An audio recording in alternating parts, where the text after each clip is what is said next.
So, you know, just like it's legal in the food industry to say something is 100% natural, as long as the synthetic chemical ingredients are under 3%. In the essential oil industry, it's legal even if it's 100% fake. So that is an interesting thing.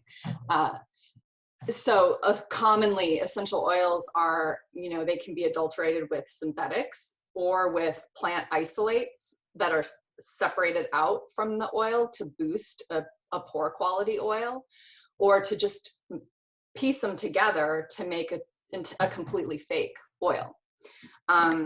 So when you have a natural therapeutic essential oils, the body recognizes them the same way the body recognizes real food. And, you know, synthetic drugs were actually created by scientists who took into the lab plants that had a known desired effect on the body, and then they analyzed the plant and found out which chemical constituent was responsible for the desired effect. So then they took that chemical, and a plant might have 100, you know, chemical constituents in it. But, you know, with modern medicine, Western thought, we think that we can take the one thing and throw the other things away and think that they're useless, when they're actually not.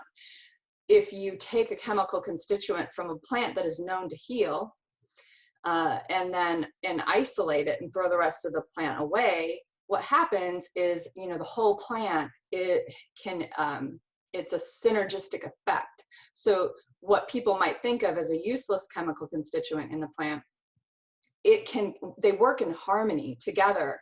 And when you isolate them, that's your first step towards side effects. When you isolate out a chemical, that's your first step towards creating imbalance in the body. And, you know, those long lists of side effects that you see. And then the second step towards side effects is by making a chemical synthetic copycat of the natural chemical. So the body has trouble realizing what it is that we're giving to it. And even if, you know, something helps us in the beginning, if we're using synthetics, it's a path to new problems, right? New imbalances in the body that we're constantly having to address. So it's worth it to try something natural first. So that's what we do when we're working with plants and essential oils. And so that's why they're safe, is because they are natural and they are, you know, the entire essential oil intact, not separated out. And one of the reasons why they work so well, two reasons they work so well, is the molecular structure of these essential oils is so tiny that they go in places in the body where other things can't. So they can penetrate the cell membrane. And if you guys, like, let's take viruses, for example, bacteria live on the outside of the cell. So if you have a bacterial infection, pharmaceutical antibiotics will go in and can kill off that bacterial infection.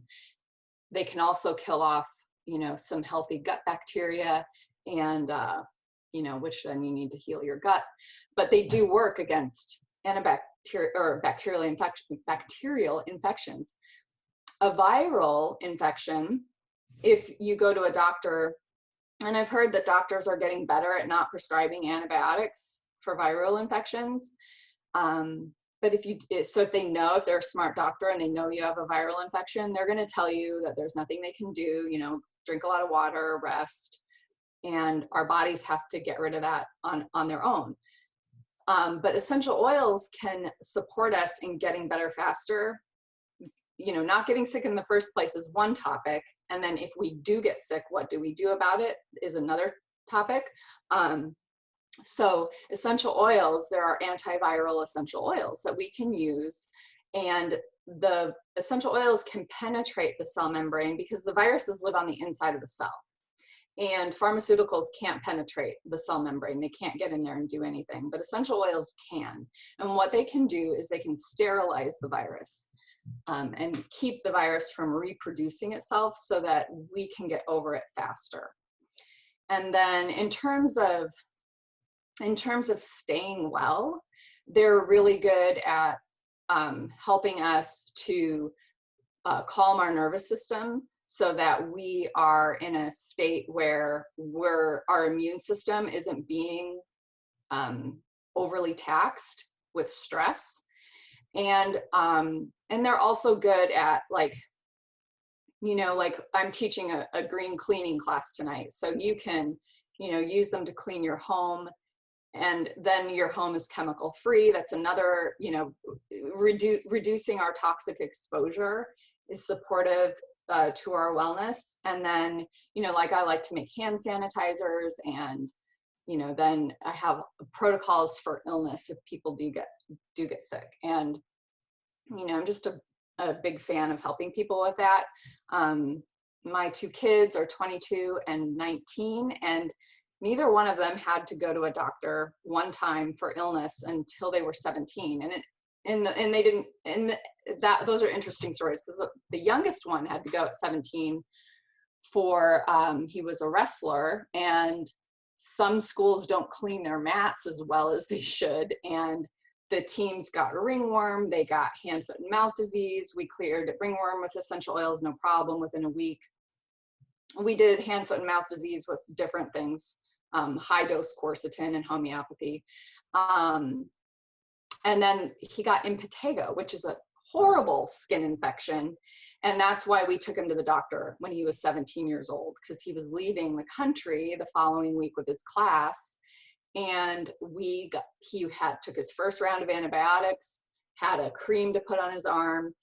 The following year, when he got these little spots on his arm, we knew what it was, used essential oils, and he again was better within a week. So they're amazing. And they're nice. I feel like, especially now, if we do come up with some kind of issue, it's really nice to be able to handle those issues at home. And not have to go to urgent care, not have to go out, you know, to find help somewhere else, but to be able to have remedies ready to go in the home. That can be an awesome thing for us, right? So, all right, so there's 3 ways to use essential oils. One way is by inhalation. That's also referred to as aromatically. The second way is topically. So like in the case of ringworm and impetigo, acne, simple anti-aging, burns, cuts, you know, there's all kinds of things you can do topically with essential oils. And that's a whole long thing that if you guys want to learn more, I teach classes every week. And then the third way is internally. And this is, I always like for people to learn culinary essential oils first, because that's a really simple, easy, fun way to use them internally. But you have to make sure that whatever brand you're using is indeed real, that there's no synthetics, it's not adulterated.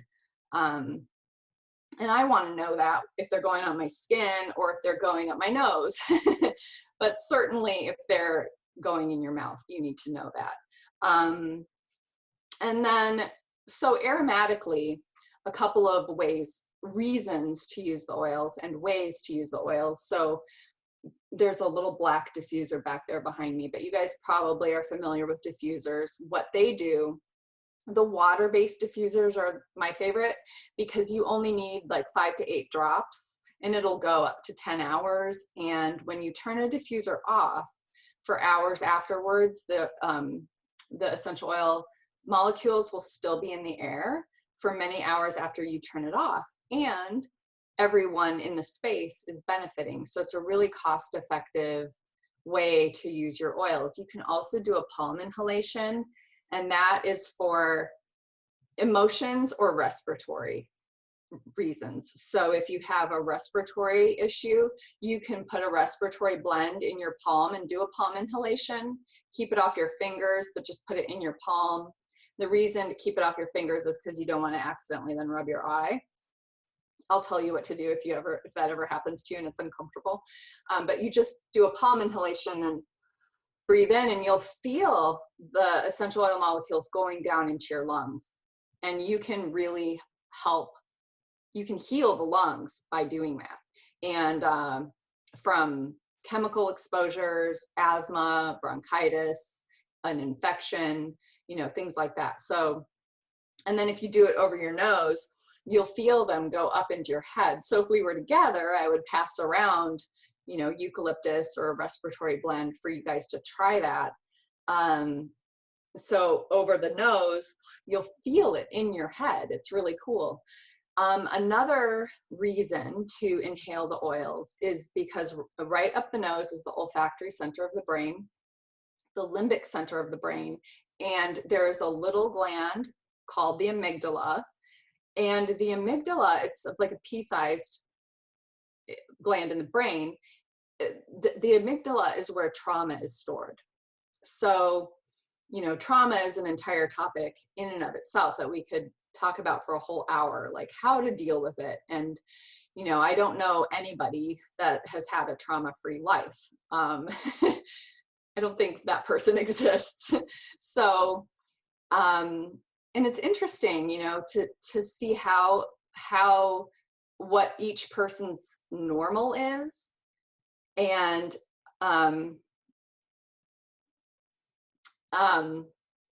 so inhalers, yeah, inhalers are cool.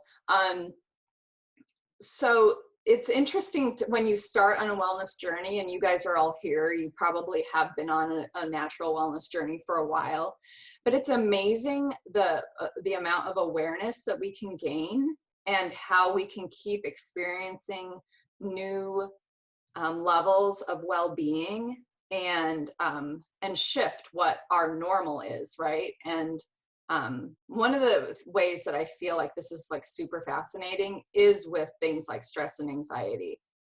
And so when you inhale the essential oils, the only thing that can penetrate the amygdala is scent. So I've seen a panic attack go away after inhaling essential oils in under 30 seconds. You know, they work so fast. You can change your mood if you have depression, if you have anxiety, if you're suffering from grief. You know, there's all, you know, that I have a whole class, it's like an hour long, on emotions and the different organs associated with different emotions, and then ways that you can support yourself if you're experiencing any of those. And then internally, you know, my kids personally, I didn't give them internal essential oils. I don't like giving kids internal essential oils because their organs are still developing. But my kids grew up having essential fatty acids, the omega-3 fatty acids with, you know, there's oftentimes lemon or orange or essential oils in there because they're antioxidant and they help the oils stay fresh. So they grew up with those. And then the other way I let them, I gave them internal essential oils was in their birthday cake frosting. They had orange or lemon. I would just whip it up because I'm too lazy to zest the fruit. So, and it's just so bright, and you only need one drop in a batch of birthday cake frosting. So, you know, and then, you know, internal essential oils, it's really, I was trained in it in the 90s in encapsulation and in culinary arts. And encapsulation isn't something that I ever prescribed unless it was for like a urinary tract infection or for somebody who had real gut issues and they were on a journey to uncovering what the root cause was. So that's mainly how I used them, and sometimes for infections. But yeah, that's pretty much it. My oldest son, he's 22. He has Crohn's disease, and I don't know if you guys know what that is. I didn't used to know what that was. It's a horrible disease, and he's so cool. He is treating it naturally. He's never been on those drugs. He got diagnosed at 17, and they wanted to put him on Remicade. And you guys, if you don't know what I'm talking about, I don't blame you because I didn't know either until we were going through this. But they're infusion drugs, and they are intense. And when we were in there, the nurse told us that her best friend's son, same thing. He was on the Remicade, and I've since heard the story over and over, that people will get on a drug and that after about 10 years, their bodies reject the drug and they have to start from scratch. And what those drugs do to people, I thought my son was going to say, I want the drugs, because he was like, oh, you're a hippie, you know, and I want to be normal. But he decided by himself that he wanted to do it, treat it naturally. And he did. So he actually will use, there's 3 different oils that he'll use internally, and he doesn't know. Like, this is where I feel like people need to be both open-minded and realistic, because the science is not there. We don't know what's working. He's trying a whole battery of things. He's got a diet, he's got supplements, and when he feels a flare coming on, he uses 3 oils, and every time it stops. But do we know that those would work for everybody? No, you know, we don't know.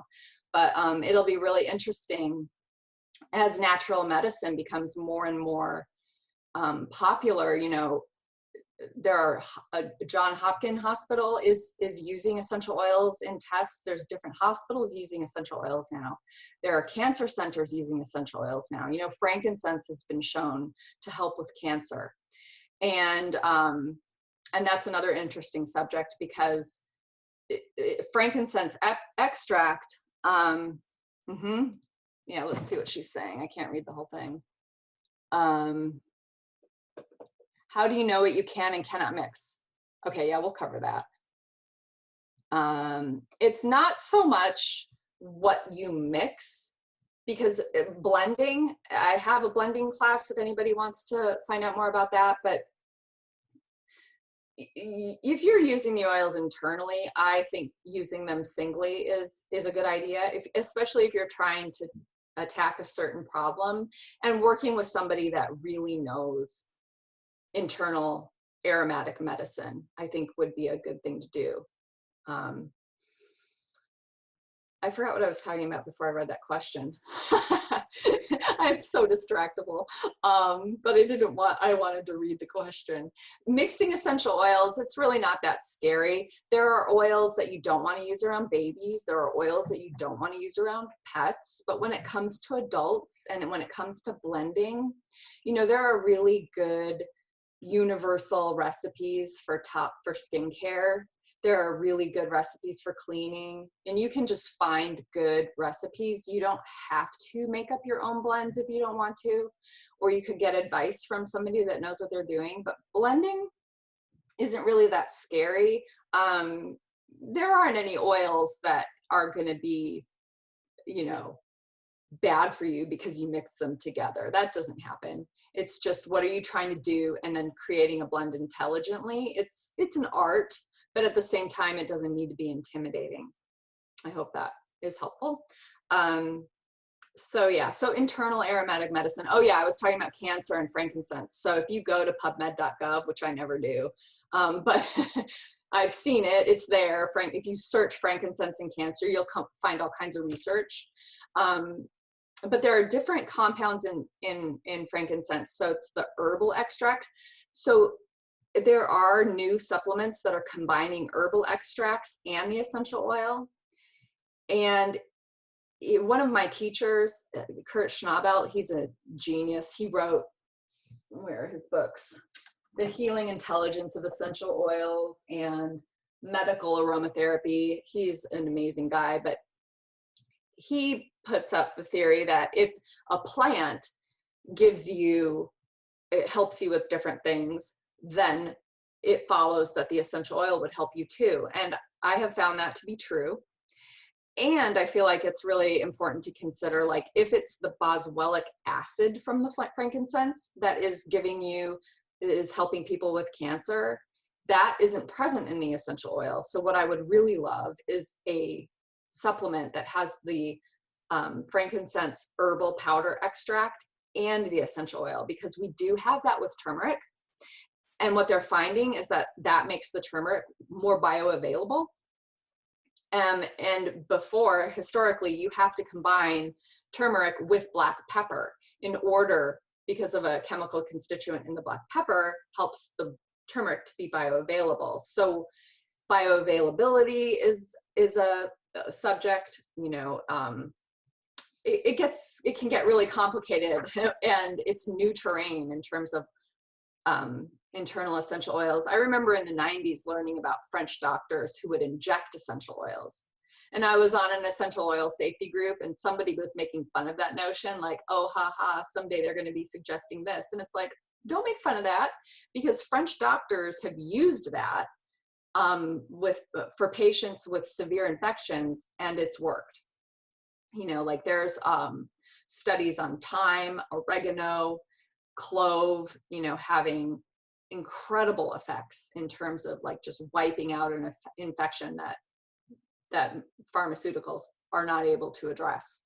So it's an exciting field.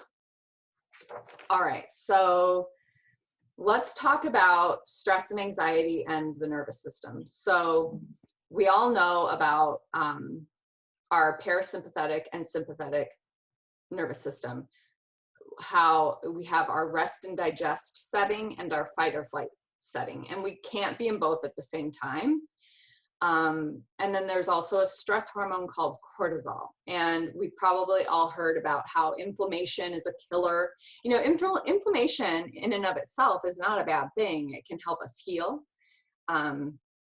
Cortisol can help us escape a tiger, but you know, I sometimes use a traffic example, but we're probably not all in traffic at this time because we're all quarantined. But our bodies don't know the difference of being late to work or being chased by a tiger. Our bodies don't know the difference. So stress is an epidemic, and there are a lot of causes of stress. There's good stress too. Like, we don't want to live totally stress-free lives. Healthy stress helps us to be engaged, interested. It helps us to learn something new. You know, we want good stress, but you know, too much stress is an epidemic. So what are some causes of stress? You know, there's physical stress and there's emotional stress. So some causes of physical stress are medications that don't agree with us, a poor diet, you know, a processed diet with artificial ingredients, rancid oils, dehydration is a cause of physical stress. Lack of sleep is a cause of physical stress. Being cold is a cause of physical stress. Emotional stress, I don't think I need to give examples. We all know what that is. So ways to, if we can learn ways to, you know, another interesting thing is that everyone's ability, like how much coping ability we have for stress, that is a very individual thing. You know, what's stressful for me might not be stressful for you. There are people who handle stress better, who don't find things stressful that someone else might. That can be a personality thing. It can be a life experience thing. It can be all kinds of different things. But you know, once we are experiencing stress, then what our bodies do chemically is pretty universal. And we have two pathways to address that. And one is through the olfactory system. So inhaling calming essential oils can help you lower your stress response. And this is something that I have seen work over and over and over again for people. And something that's super fascinating is that different people respond to different oils. So taking the time to see what you like, and I like to use the oils one at a time when you're first starting out, so that you can find out what it is, how they affect you. You know, some oils will, like lavender is a good example. People will say lavender is calming. Well, lavender does not calm everyone. Lavender stimulates some people. So yeah, I think using them individually and just developing your own relationship with them is a really good thing to do. So you can for sure calm yourself with essential oils. Also, you know, I think we're going to have some breath work tonight. Is that true? I think we're going to do breath work. So breath is an incredible way to lower your stress response. And one of the things that just, there are so many different breath practices, but focusing on the breath, taking deep, big belly breaths will bring you out of a stress response. And one of the things that that does is it brings you into the present moment. So a lot of times, if we're having a stress response, we're in the future or we're in the past, and focusing on the breath brings us into the present. It helps us develop a little bit of space between ourselves and what we're experiencing, whether in real time or emotionally, internally. So combining a breath practice with essential oils can be incredible for you.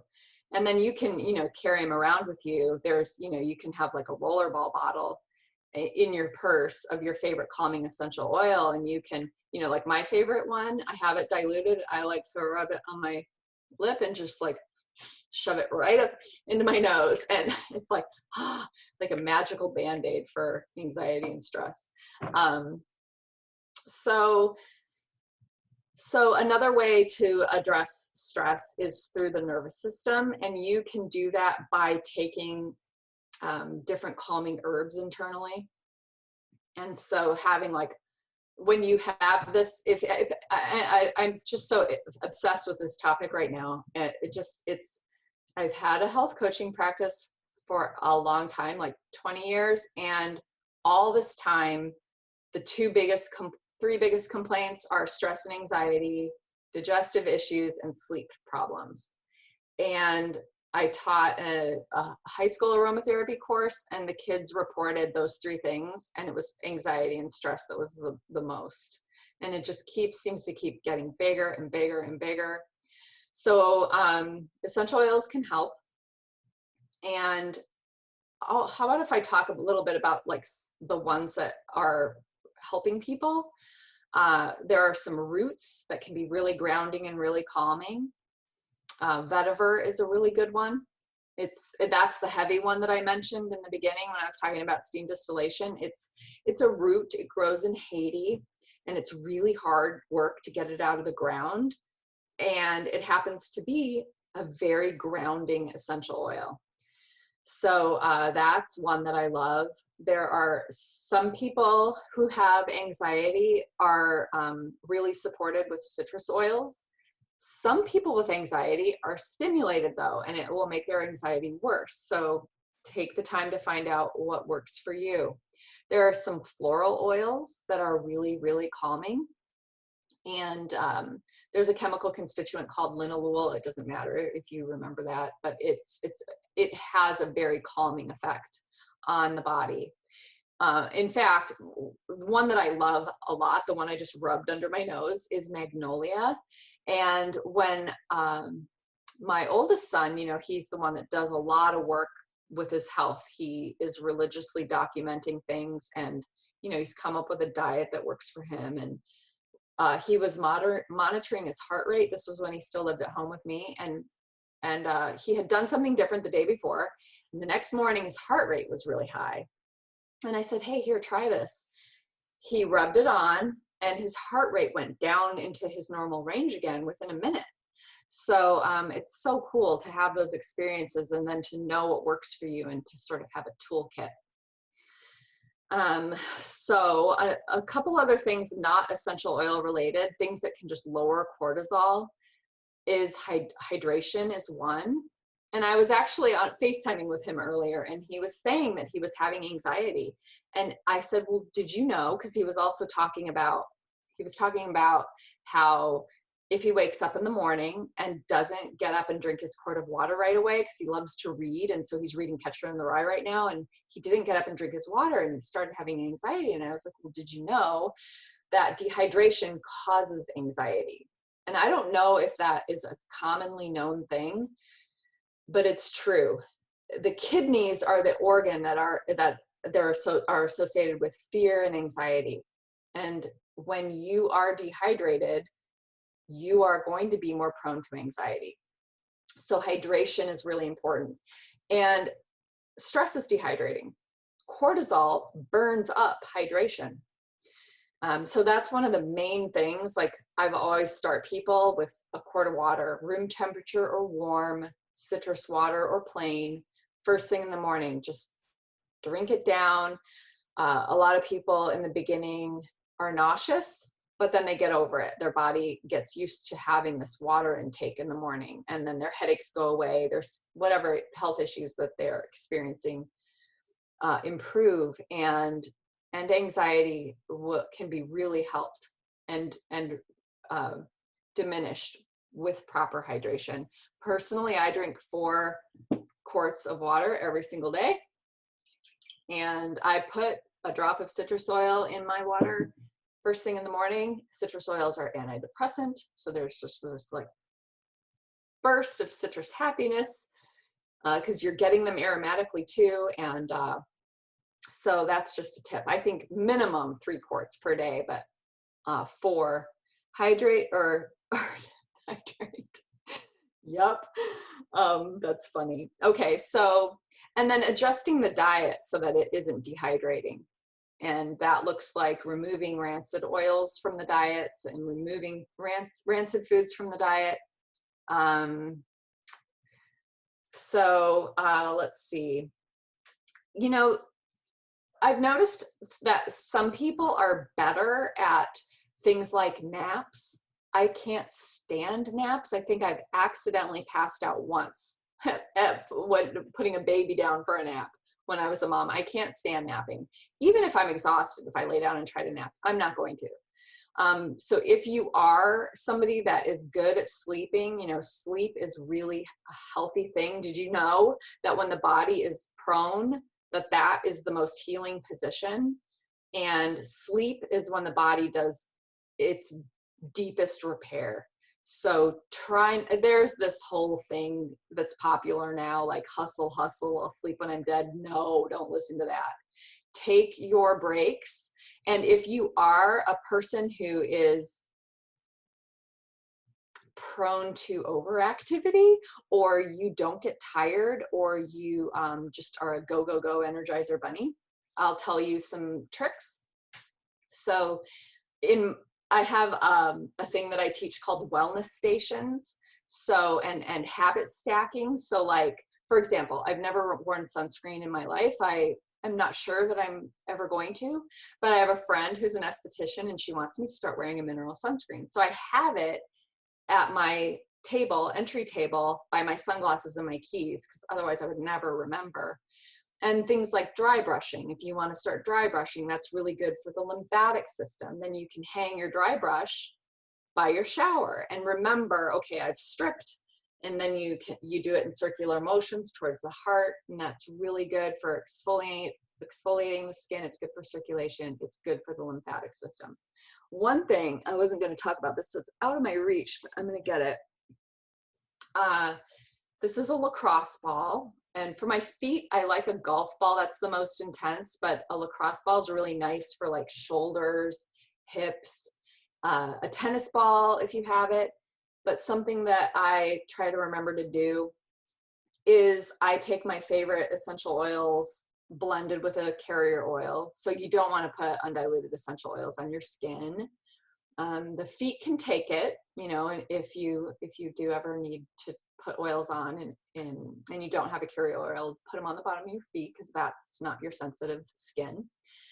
But then roll your feet on a ball, and that is, you're giving yourself a reflexology treatment, and you're giving yourself, it will lower your stress response, and you can do your breath work while you're rolling your feet. But this is a really good thing to remember to do. Another really cool simple tip is just to simply put your hand on the top of your head, and that can help you calm and ground. What else do we want to talk about? baths, of course, you know, aromatherapy, baths. I am not a bather, I'm not a napper, and I'm not a bather. So if you're a bather, cool. You can do bath oils, bath salts, and that is, you know, water resets our systems within 20 minutes. So like 20 minutes in water is going to, you'll be a new person. I love showers, and so I love salt scrubs and sugar scrubs. You know, if you have essential oil shampoos and conditioners, lotions, you're giving yourself, are we awesome? Okay, I filled my time. I thought I had to teach this class for 40 minutes the other day, and I taught like 3 things that I hadn't planned on because I had to fill the time. Anyway, I'm good. We're good. Does anybody have any questions before we wrap on what we talked about tonight? I noticed that Yvonne had asked about where to get these oils. Oh, sure. So, okay. So, if you want to, I used to sell my own, and what I do now is I use a brand called doTERRA. You guys are really popular now, so you've probably all heard of them, but their testing is unlike anything else on the market, and that's why I started using them, because you can fool the 2 tests that we all used, gas chromatography, mass spectrometry. Bioidenticals and pesticides can sneak through there, and so doTERRA does additional testing. They test every batch. They don't recycle their reports. It costs a lot of money. It costs 10 grand to test 3 oils, only through those 2 tests that don't tell us everything we need to know. So you can talk to Kai or me. We both sell them, and we have continuing education classes. So if you want more information, you can reach out to me, you can reach out to Kai, and then you can keep on this oil party train with us. All right, thanks everybody. All right, thank you so much, Beret. So much great information. And there will be a 101 oil class coming up if anyone's interested in that, just for the future. But now we're gonna go ahead and hand it on over to Natalie and talk about sound healing. And I would just like to quickly say happy belated birthday once again. All right. Thank you. Thank you. Hello, everybody. Hey, Kai. Thanks for so much for having me. And yeah, that was a great talk. I'm a big essential oil person. I'm using it for one thing or another every day. Actually helps me a lot with sinus issues this time of year, steaming and diffusing and all that. So that was great information. So yeah, I am Natalie Brown, and I am a sound healing practitioner or sound therapist. And basically that means using sound or music for health and wellness. And for me, it very much came from a musical background. I started violin when I was 4 years old and was really a serious classical musician, you know, very kind of competitive, disciplined type music. And what's been so interesting for me, I'm still a professional violinist. I taught high school orchestra for 14 years, but the switch really was for me was why? Why does this make a difference? Why is it important how music makes you feel and how you can use music with intention? So for me, it was just a great switch and a very intentional switch with music rather than for performance and entertainment and how good can I play. It was more the why and the purpose behind it. And that's how I got into this sound therapy work, is how can I help through music, through this gift that I've had in my life. And I think the best way to explain what sound healing is and sound therapy is just probably something you already know that's very common sense, is how does music affect you? And truly, you probably are already using music, a particular song, to really energize you. Or maybe you're using sound to relax. Maybe it's a recording of the ocean at night to help you sleep, right? There's various things that we use just to really boost how we feel through music or relax us through music. So that's pretty much well known. And I think what's important to note about sound and music when we get to kind of this energy work and a little bit more mind and spirit is it's not just through our ears that sound affects us, right? Obviously we hear, and that's how we think sound is affecting us, is that we can hear certain sounds and frequencies and a certain range of hearing. But I think one great discovery for me was all this research about how our skin reacts to sound, or how bones are very conducive to sound, or that there's actually little antenna on our cells that react to vibrations, right? So our whole body is having a response when we listen to sound. And also, you know, a really good example of that and the bigger picture of sound is dolphins, right? You know, they have 10 times the hearing range as us, and it's actually been shown that they can see with their sound, right? So it's a much wider picture than we know, that they're actually, with their frequency, with their sonar, you know, transmitting just this holographic encyclopedic amount of information on their frequency and sound.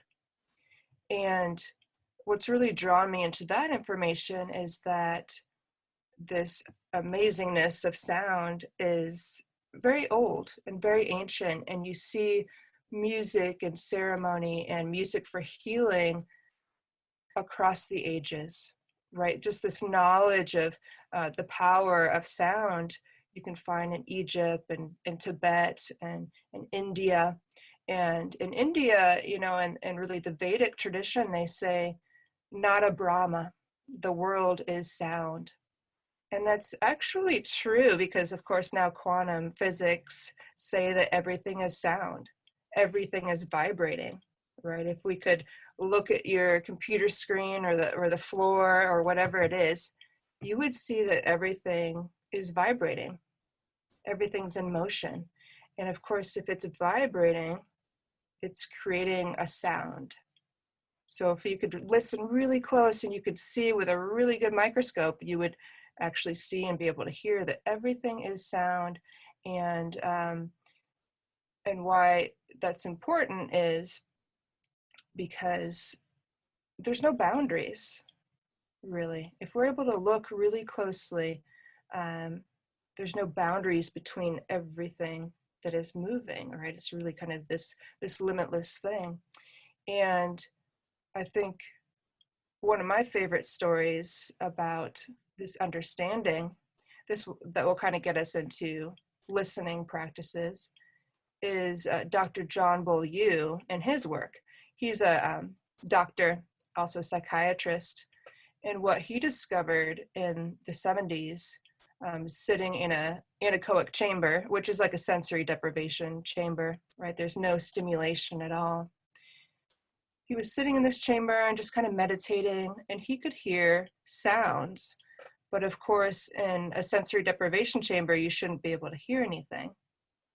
And so he asked the engineer, what's that really high pitch and what's that low pitch? Well, what he was actually hearing was the two hemispheres of his brain. He was hearing his nervous system, and he was hearing his blood circulate. And so he was like, interesting. Oh, okay. So I'm actually having frequencies emit from me that I can hear. And so over 2 years, I believe it was 500 hours, he would listen to the sounds of his body. And on days when he was really stressed, the pitches were really high or erratic. And days he was really fatigued, his frequencies, his sound was different. So it occurred to him to bring in some tuning forks, right? These are tuning forks, into the chamber and just ring them and see, okay, what pitches are playing? What are these sounds? Just as a musician himself, he was really curious. But what he actually found is that when he rang these tuning forks, his nervous system tuned to the tuning forks. And that's when he realized that you can tune yourself like a musical instrument, right? So if you are really stressed, you can tune yourself down. You can kind of unwind and really bring yourself down. And of course, we know that from rhythm and drumming, that if you're really kind of anxious, you can slow yourself down through slower music. So that was a really interesting discovery, not only of our internal sounds, but how you can use certain sounds and intervals to adjust how you feel. And so that brings us to listening practices. I think what's interesting about sound is that we're so inundated by it all the time, right? And we can very easily tune in and tune out sounds, right? You probably have humming noises or like electrical noises in your house, and you're not really used to them unless something brings your focus to them. They're just always there. And then of course there's the sounds that make you very alert and really get your autonomic nervous system, your adrenaline rushing, right? There's those kinds of sounds. So it's a really amazing how sound in general is part of our environment, but we're just such a visual society that we might not be that aware of how sound is affecting us. So a good way to use sound for health is sound meditations.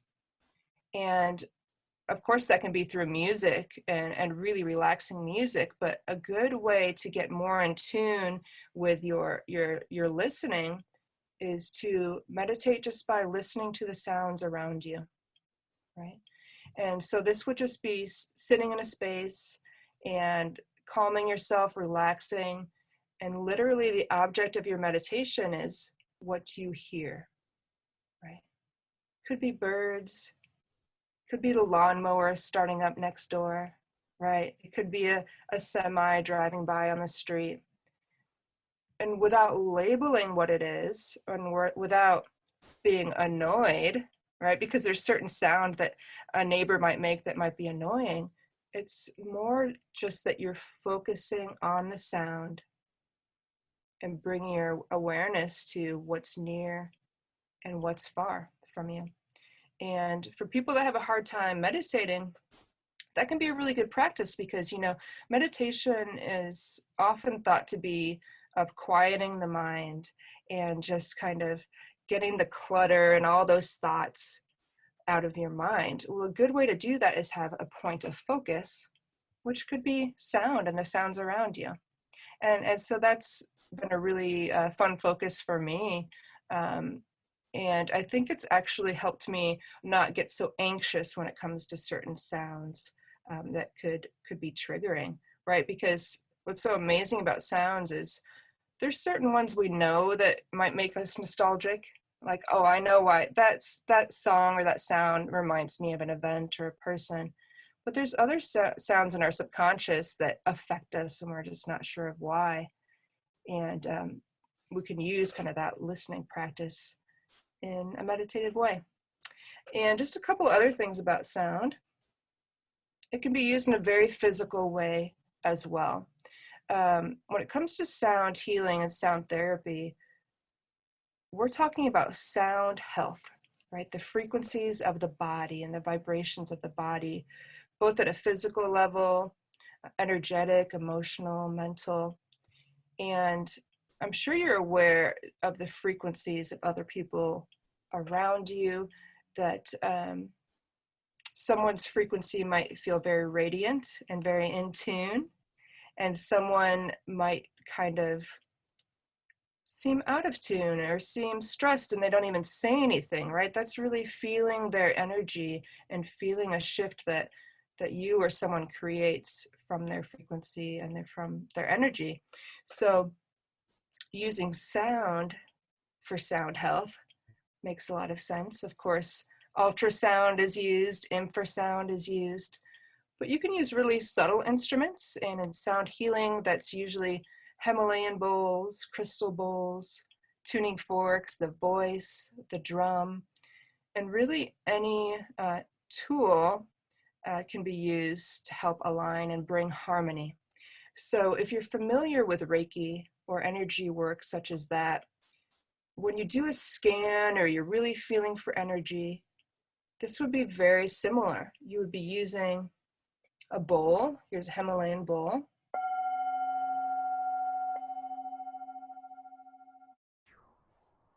And you just get very used to an instrument. What does it sound like when it's not around somebody? So that when you play it around somebody, their energy body, their chakras, how is their energy affecting the sound? Are there certain places where the sound gets really thin or the sound almost sounds irritated? You'll realize that it's very much sonic Reiki, and that what's happening with the sound is that it's just amplifying what is happening with that person. You know, a really easy example that I can relate to you is if there's a knee injury and, you know, every time you ring a bowl over the person's knee, let's say it gets really thin or really depleted sounding, right? It could be the scar tissue there, but it could also be the trauma associated with that particular injury. So what you're trying to do, and, you know, the point is to release whatever the blockage is, release whatever energy needs to be dispersed, and bring in harmony. And is the sound affected? Is the sound different and more pure once you've done that work? And it might sound a little obscure, but I suppose the best way to understand it is experience it. And that's the way, you know, personally, a very academic person, the way I understand it is just from experience and the feedback of people after sound sessions that, oh yeah, that is improved, whatever the particular thing is. One very physical thing that is used in sound therapy are weighted tuning forks. So very much like a normal tuning fork, but it has these bits at the top. And what this is doing, you can't hear any sound because the whole vibration is going to the tip. And so this is actually for sonic massage or acupressure, right? Just like acupuncture, acupressure points, you're using the meridian system and trigger points with vibration to help an area. So there's actual, you know, really a physical way to work with this, not just kind of the sounds hanging in the room. And just briefly, a couple things that you can do for yourself with sound. I did mention drums or rhythm. One really great thing that you can do, if you consider your heartbeat, usually a normal healthy heart rate is about 70 beats per minute, you know, somewhere between 60 and 80. You could figure out what your resting heart rate is. And with a drum or music or other kinds of rhythm, if you need to be energized, you're feeling really fatigued, you would play just a little faster than your normal heartbeat. Or if you need to be relaxed, you're feeling really stressed and anxious, you would play a little bit slower than your heartbeat at the time. And that will help bring you down and calm you. One other thing I'd like to mention about sound, I think that a lot of people know about and practice are mantras. And now that could be affirmations, prayer. Mantras are a big thing in sound work. And I believe why that's effective is a few things. Number one, the intention that's set for that particular practice. I think, you know, we could have a whole talk about intention and why that's such an important and effective thing to practice, but also the focus and the energy when you're practicing affirmations and mantras. I like to really compare it to that moment in martial arts where someone is about to prepare and then they chop through, you know, a piece of wood. You know, it's that kind of focus. There's a purpose and intent. There's the energy, and then it manifests. And that's truly the same thing about the energy and the focus and really the simplicity of why mantras and affirmations are so powerful and beneficial is that it's a tool, you know, and just as we have some things in our life that we kind of get on a negative loop about, we can very easily have a negative self-talk. We can get very self-critical, and toxic situations. You get used to it, unfortunately. So things like affirmations and mantras, what you're trying to do is entrain yourself to something beneficial, right? And it becomes something that's automatic, intentional, and if it's beneficial for you, you will vibrate with it. And so just a quick mantra that I want to share with you for this time, and it's in English, and I think it's really appropriate for this time that we're in, especially if you're not feeling this way, is my body is happy, my body is healthy, my body is vibrant. My body is happy, my body is healthy, my body is vibrant. Right? And you can create any saying for yourself. And what the idea is, repeat it, believe it, be it. Right? You're manifesting your reality through sound, through intention, and through that focus. Okay, well, thank you so much for having me. And that was my quick talk about a variety of different sound things. But please do reach out if you have any questions or would like to talk further about anything. All right. Thank you so much, Natalie. That was incredible. So I went ahead and put her website in the comments if anyone wants to reach out. And yeah, just thank you so much. And we'll head on over to BioTouch with Paul. Unmute. Yeah. Hey, everybody. Welcome from Tucson, Arizona, where we reached over 100 degrees today. Yay! Good thing we got a swimming pool. But we got Howard on here, who I think up in Phoenix must have reached 107. So if you're living in the Tucsons, enjoying the heat. So we're going to have some fun here. If you have any questions, just put them over there in the comment section or unmute yourself or whatever. I wanted to, first of all, thank Kai for taking the step to do this. You are most awesome in this new life of yours. And I'm honored to be part of this show. I also want to thank everybody for letting yourself be loved today and showing up, taking a part out of your day. I know you could be busy doing all kinds of things while you're on lockdown, but you decided to come here and take care of yourself. And I also realized that I am very honored to be the only male on a whole female show.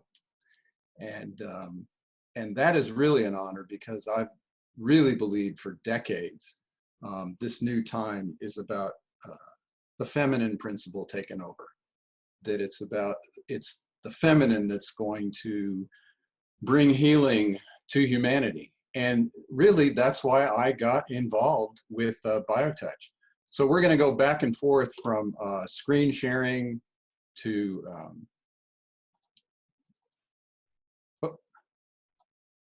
if we can figure this out here. So we have BioTouch. There's the website. You can look it up while we're talking if you're getting bored listening to me. And we're going to open the gift for your family.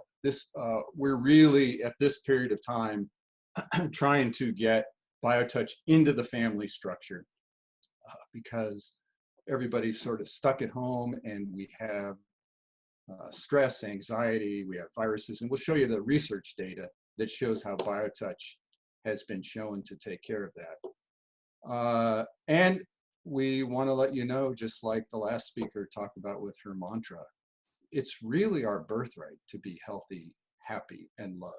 That's a birthright. And somewhere along the way, we gave that away. And I got involved with BioTouch because I wanted to help people reclaim that birthright. So we're going to share with you what BioTouch is, but what I wanted to show is, first of all, what is BioTouch?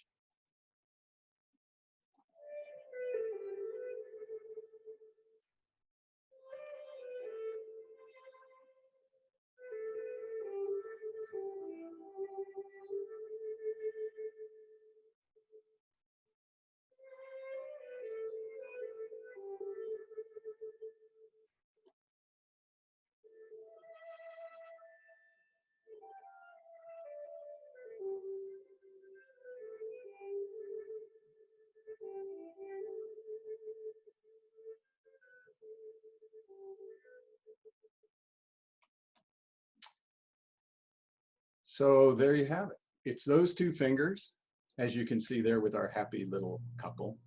And what we want you to do is just take those two fingers and actually touch yourself, just like that little video.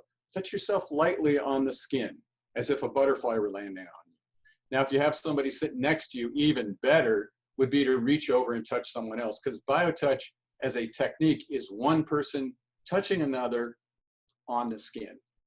And the main goal of doing BioTouch is just that light touch with those two fingers on a series of points that we'll show with you here in a minute. Just the fact that you can take those two fingers and touch another human being, you are considered a healer. It's not a special gift for special people that you have to go through tons and tons of work to get there. Everyone who's born on the planet, everyone who's a human being has the ability to help another human being towards healing, towards reclaiming our birthright to be healthy, happy, and loved. So, you know, how did we come up with this just about the expression of love? And, you know, I wanted to share my story, because my story and the story of how I met the man who created this system really locks in the funness, good word, the fun of this technique, but the power of this technique. And that little house there is what I lived in back in late 70s. I had dropped out of society and lived in that little house for about 10 years. And back in those days, there were things called hippies. And I think we have a few on here, but I was one of those original hippies. And of course, in those days, you didn't have to give us a pandemic for us to drop out. We just voluntarily dropped out. And I went and lived on that land. It was 40 acres in the midst of hundreds of acres of bean farms, wheat farms, the deer, the coyotes, the rattlesnakes.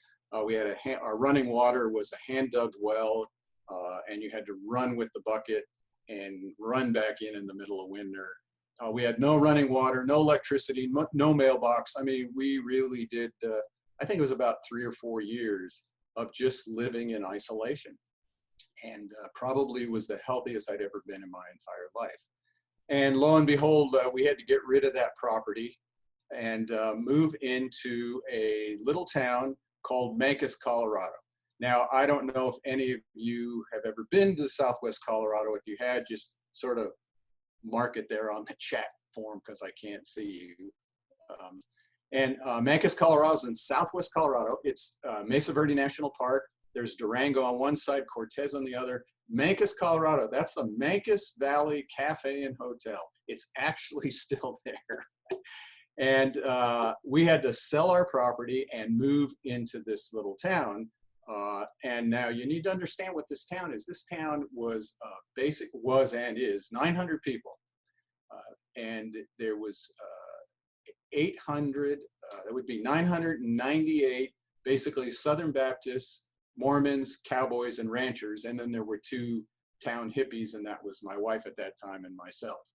And we got pretty well accepted in the community, because we actually ran a restaurant. We actually worked in the health food. We had a little produce section in the local market there. We actually sold alfalfa sprouts. This is the kind of town where the local guys in the gas station, when I would show up, they would claim I had a big bushy beard at that time. And the local guys would always claim they were going to get the sheep shears out and cut my beard. And about the alfalfa sprouts, they used to say, Paul, don't you know alfalfa is only for horses? So they used to call it hippie chew. So that's the scenario of this little town. Cattle drives down that street right there every spring and fall. Hundreds of cattle with the cowboys marching them up to the mountains, and then in the fall bringing them back to the out to the ranches out there. And I'm stuck in this little town, and I get this back problem. It was this pain in my back that went down my leg. And in those days, having dropped out, I didn't want anything to do with doctors, chiropractors, clairvoyants, healers, psychics, FBI, CIA, IRS. I've tangled with all of them. And I didn't want anything to do with it. And so I tried doing a lot of self-healing. I did the meditations, I did the yoga, I did the chantings, everything I could. And the pain still was there after a year.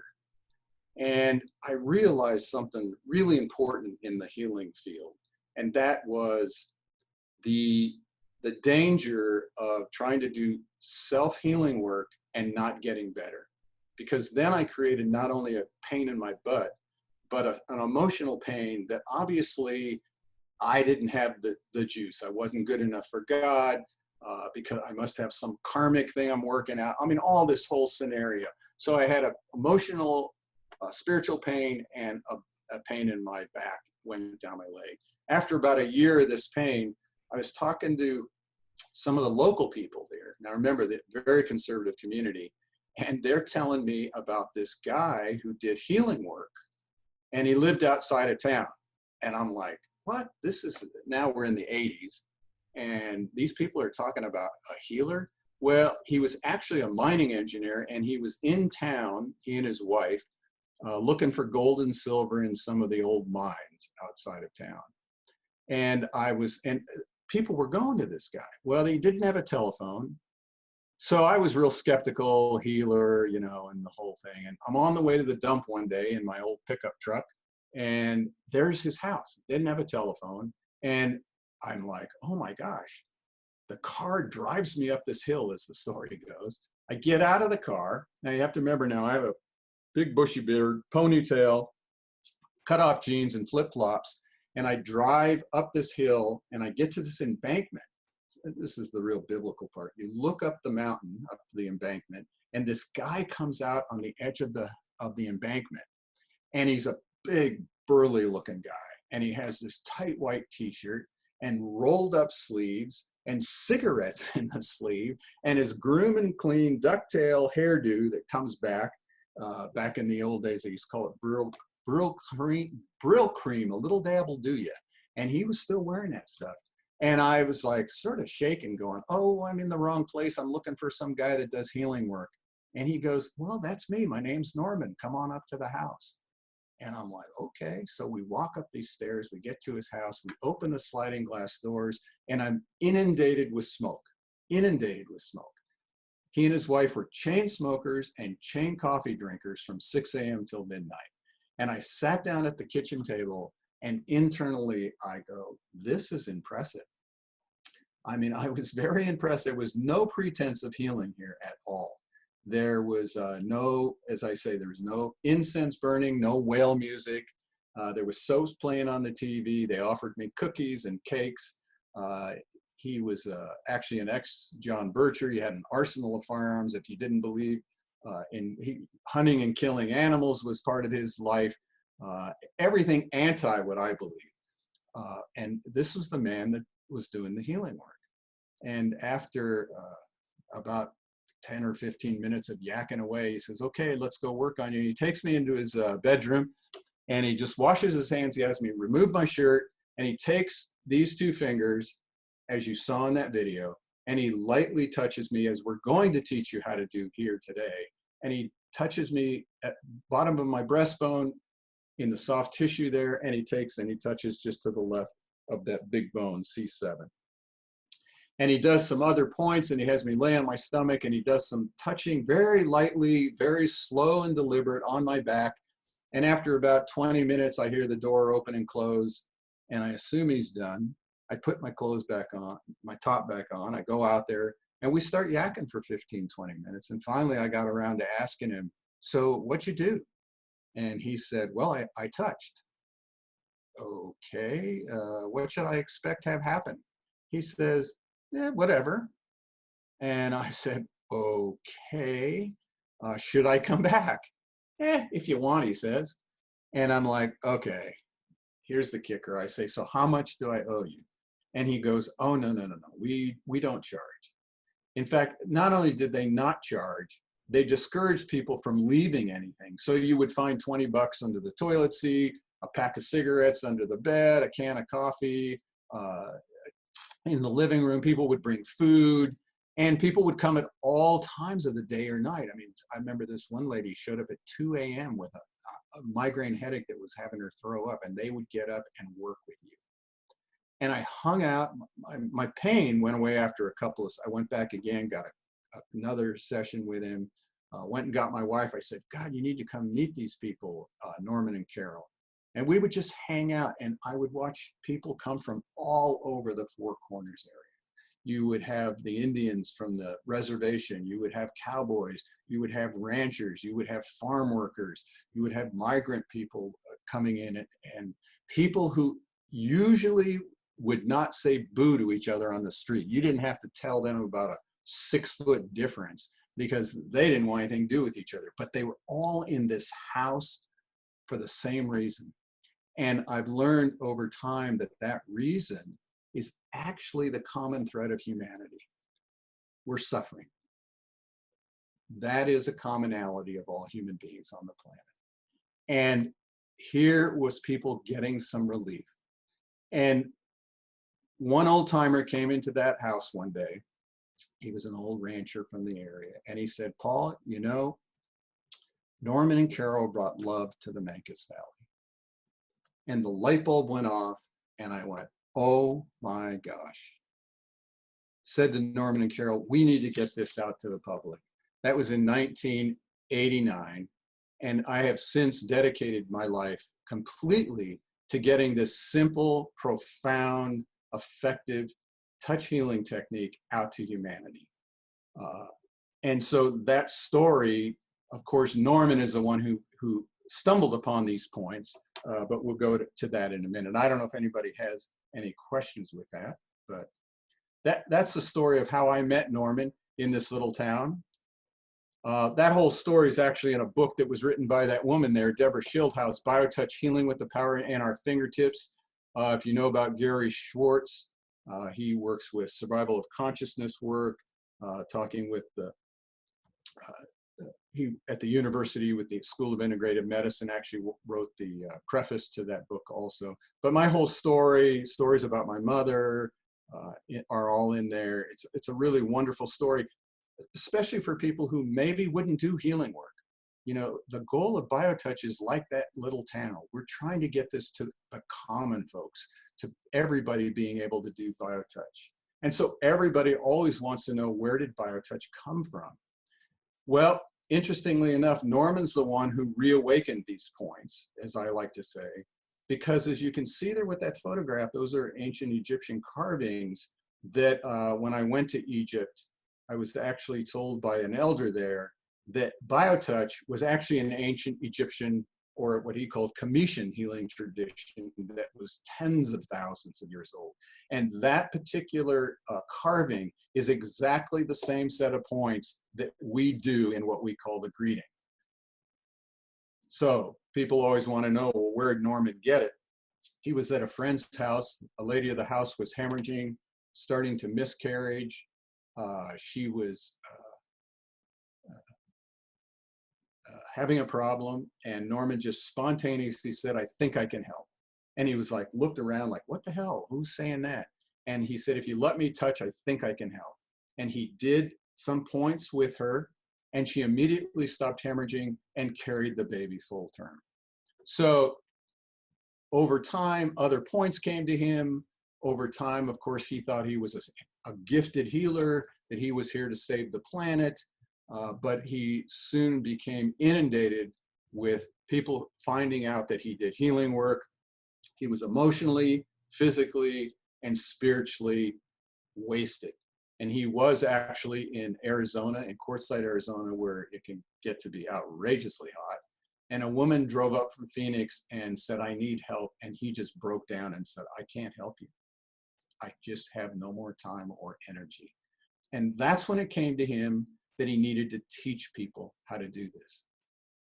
And if we fast forward, then I met him and I became the stooge to make this technique public, because this is not about Norman any longer. This is the last you'll ever hear of Norman, because he's really irrelevant to the story of doing biotouch.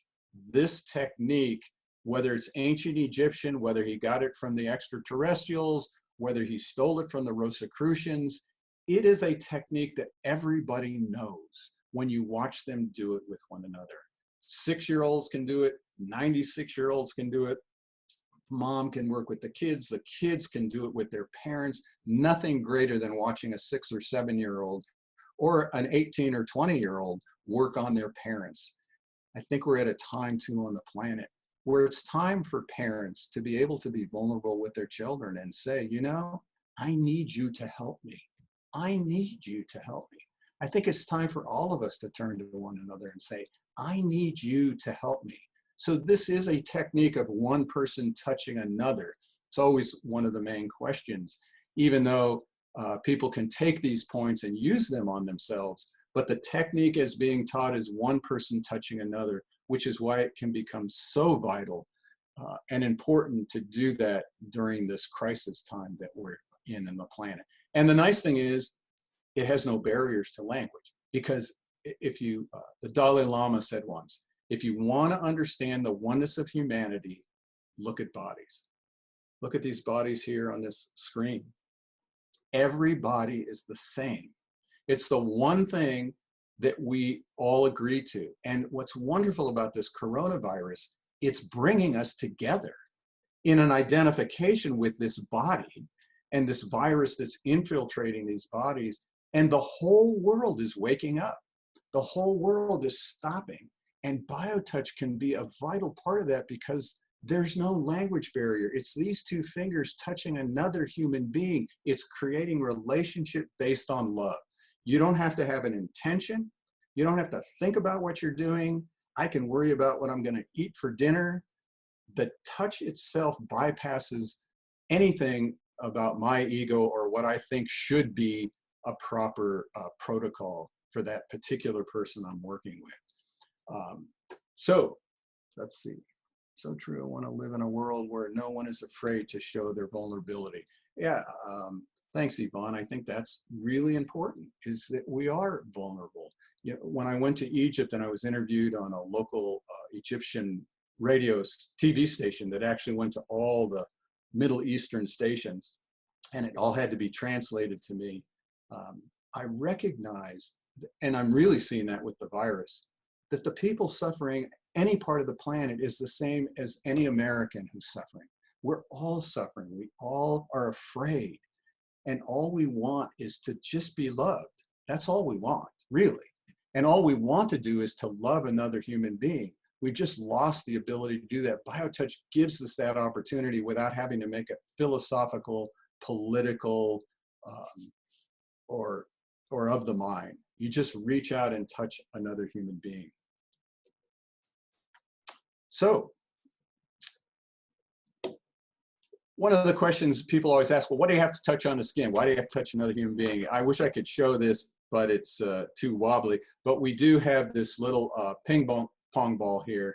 And if I could show you, if I touch the two ends of the ball, it has two little metal clips. The ball lights up. Well, the interesting thing is, if I took all of you and we all touched hands in a circle, and the last person touched that ball here, and the other person at the other end of the circle touched the ball would light up. The ball will not light up if you touch someone through the clothing, or you try to do what we call energy work. I'm not saying that those things aren't effective. What I'm saying is there's a power in touching on the skin to another human being. That's our scientific evidence. We don't have any other evidence besides that. And that's why we say BioTouch is consistently effective when one person touches another on the skin lightly, like a butterfly. And basically the points are 6 to 8 seconds. Continue going here, back and forth. That's the little ball trick.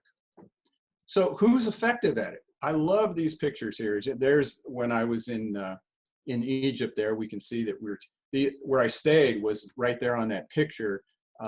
This family, generations lived right there at the pyramids. You woke up in the morning and you were face to face with the Sphinx. And the whole family there started to learn it. We have children. This the one there with the little baby that was at a drug rehab community. We have young children touching other children. You know, it breaks the barriers of separation in humanity. That's what excites me about BioTouch. And everybody's effective. I mean, everyone.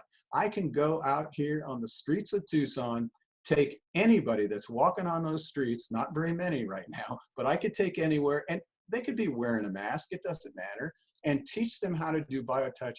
They're gonna be effective. There's power in that statement to be able to say that everyone is effective at doing a touch healing technique. What health conditions can BioTouch address? I'll tell you, if the body can hold a disease or a problem or a stress, BioTouch can address it. Do we claim to heal people? Nah, I don't even know what that means. But we can address symptoms, and we do know that symptoms can be relieved. I went to a Parkinson's meeting once, and it was a huge gathering, 1,000 people, and these big doctors got up there.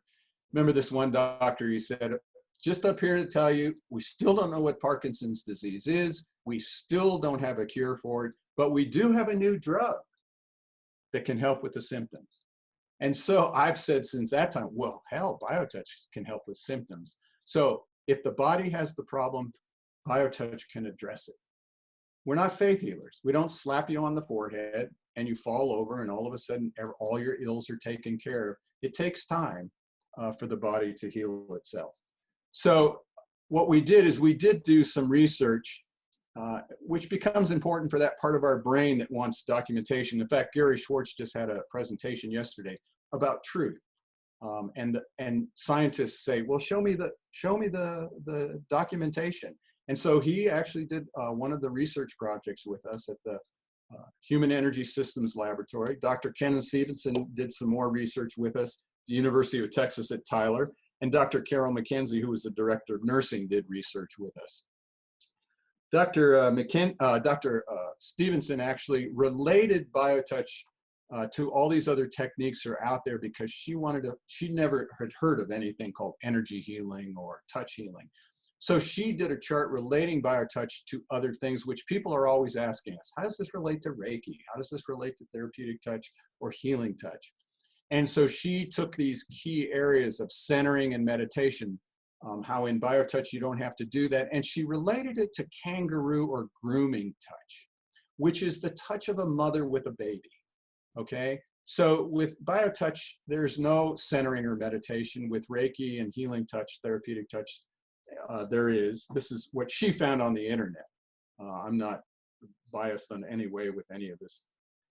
Reading or unruffling, none of that with BioTouch, none of it with grooming touch, but it is required with Reiki and therapeutic touch. Skin to skin touch is always with BioTouch, always with motherly touch, and occasionally and infrequently the other techniques. And a hierarchy or attunement or authority, there is none with BioTouch. Once you get the points, you got it. You don't need me, you don't need Norman. And that's the same thing with a mother. A mother just gets it. With things like Reiki, therapeutic touch, a lot of these other techniques out there, there are levels, there are different phases that you go through, there are initiations with it. So with Gary, we did over 1,000 recipients, and we did stress levels. We had Amity, which is the first square here, which is a drug rehab community. We had a center in California, we had a center in Hawaii, and we had a center in Tucson. And the stress levels are that dark line, pre-session. And the stress levels after a session are the dotted lines. And you can see a huge drop in stress levels, especially with the drug rehab community. That's also with a lot of times working women, they found, and high school kids. In fact, that kind of a drop in people's stress levels, they almost feel like they're going to pass out. In fact, the kids at the high school, they were funny, used to say they never had a better drug than how they felt with BioTouch. Well, then we've had drug, counselors who have said, well, yeah, because BioTouch is reaching the endorphins. I mean, there's all this information about it. But even people in Hawaii who had the least amount of stress still had stress reduction. Same thing happened with pain reduction and relaxation. The relaxation, how relaxed were they before and after? An incredible amount of relaxation after. Now, relaxation can be in anything. It can be from the chanting, it can be from sound, it can be from the aromatherapy. But what we're creating here is we know that a touching of another human being for the purpose of healing is relaxation. And even another one that's not on here is feeling cared for.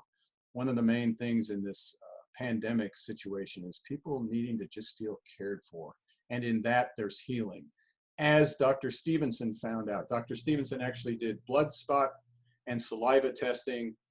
So she actually did chemical analysis of people's hormones and also did some DNA testing. We had the first speaker was talking about the stressors. Well, here's a chart that Dr. Stevenson put together, and all these things on the top part of that chart are all the stressors in our life. We can now add the coronavirus, but you can see everything from relationships, environment, diet, drugs, prescription, genes. We carry stress.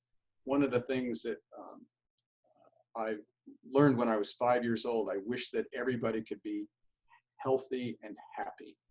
And I've only realized recently, well, I was bringing healing to a lineage of Holocaust survivors.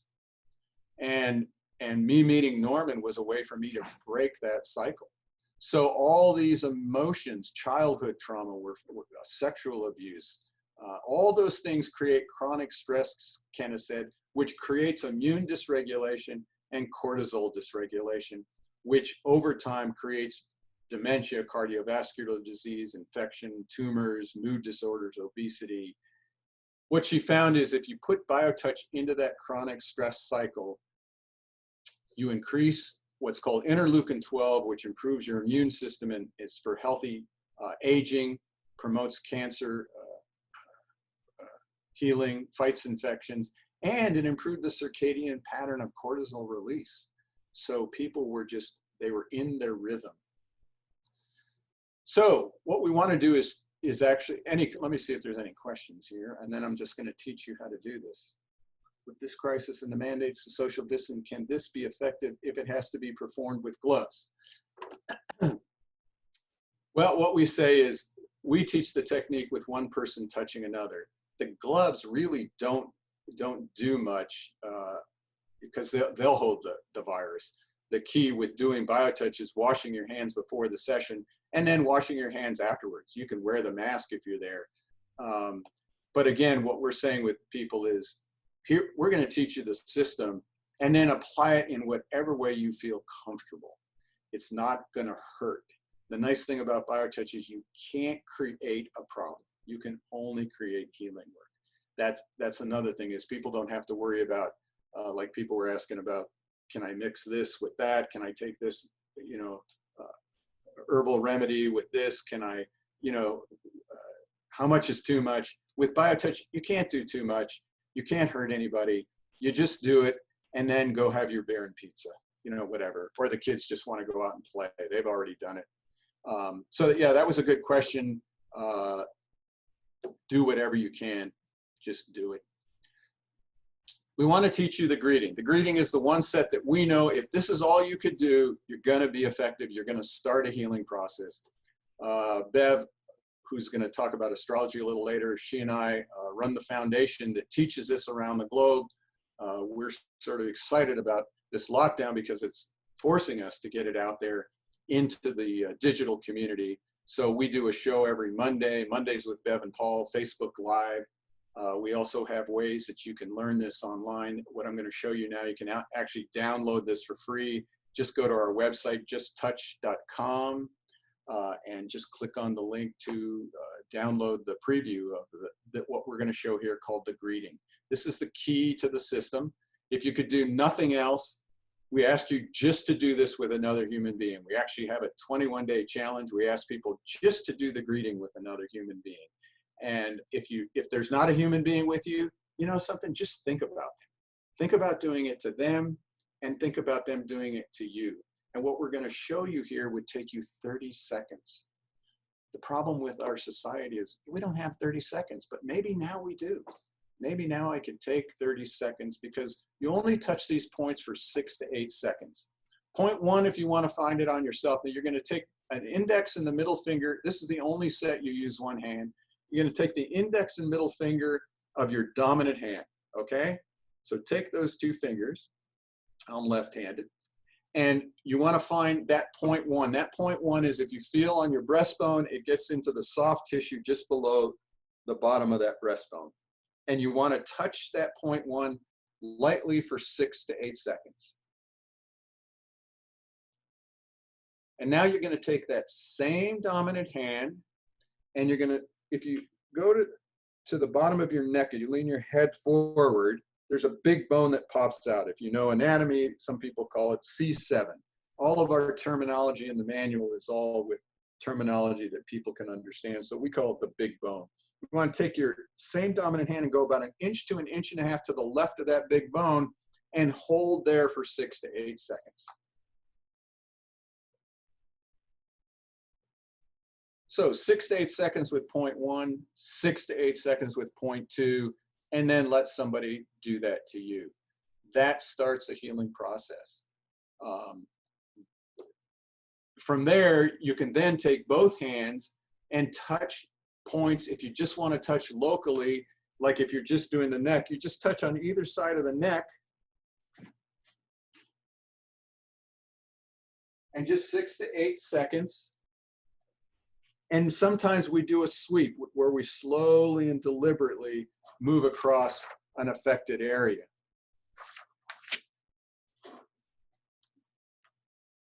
So just to wrap this up, and we got other sets that we can do. Again, there's a way to get the free preview. Just go up, give us your email, and we'll send it to you. We'll also put you on our email list, send you all the different happenings. We do workshops with different conditions. justtouch.com. Our Facebook is BioTouch Healing. Our YouTube is BioTouch1. We're also on Twitter at BioTouch. We have a membership where you can get the entire manual with links to the video. If you're interested in learning the whole technique, you can also contact us at any time. We can walk you through it. So we have a manual with the DVD set. It's also in hard copy. We have a little pocket manual, 8.5 by 11 sheet of paper that has all the points. All those are available online. And then we have different workshops.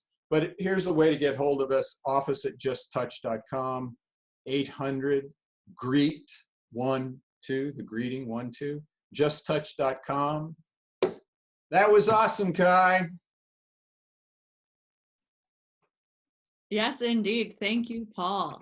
Thank you all for joining us here. What happens if you do it longer? Does it not matter? No, it doesn't matter. You can do 6 to 8 seconds is a way to slow people down. What we don't want to do with BioTouch is quick stuff. Like, you don't want to do fluffing. You really want to give yourself some time at that 6 to 8 second. But you don't have to go longer. Just try to keep it at that rhythm. Again, if you have any questions later, you can always contact us. Kai is also a certified practitioner at it. She teaches it also. They're in Glenview. And there's Bev up there. She teaches it in Oregon. And we got Howard, Raise Your Vibration. He's doing it up in Phoenix. And we're in Tucson. But we can go anywhere now that we have Zoom. Thanks.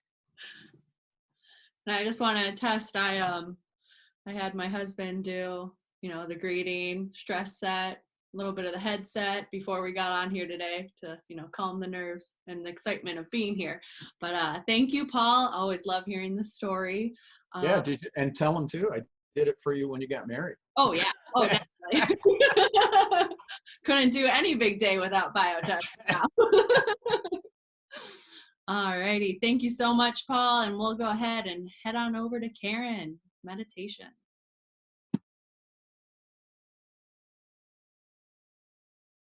Evening, everybody. I'm Karen Romano. Kai, thank you so much for inviting me and including me on this.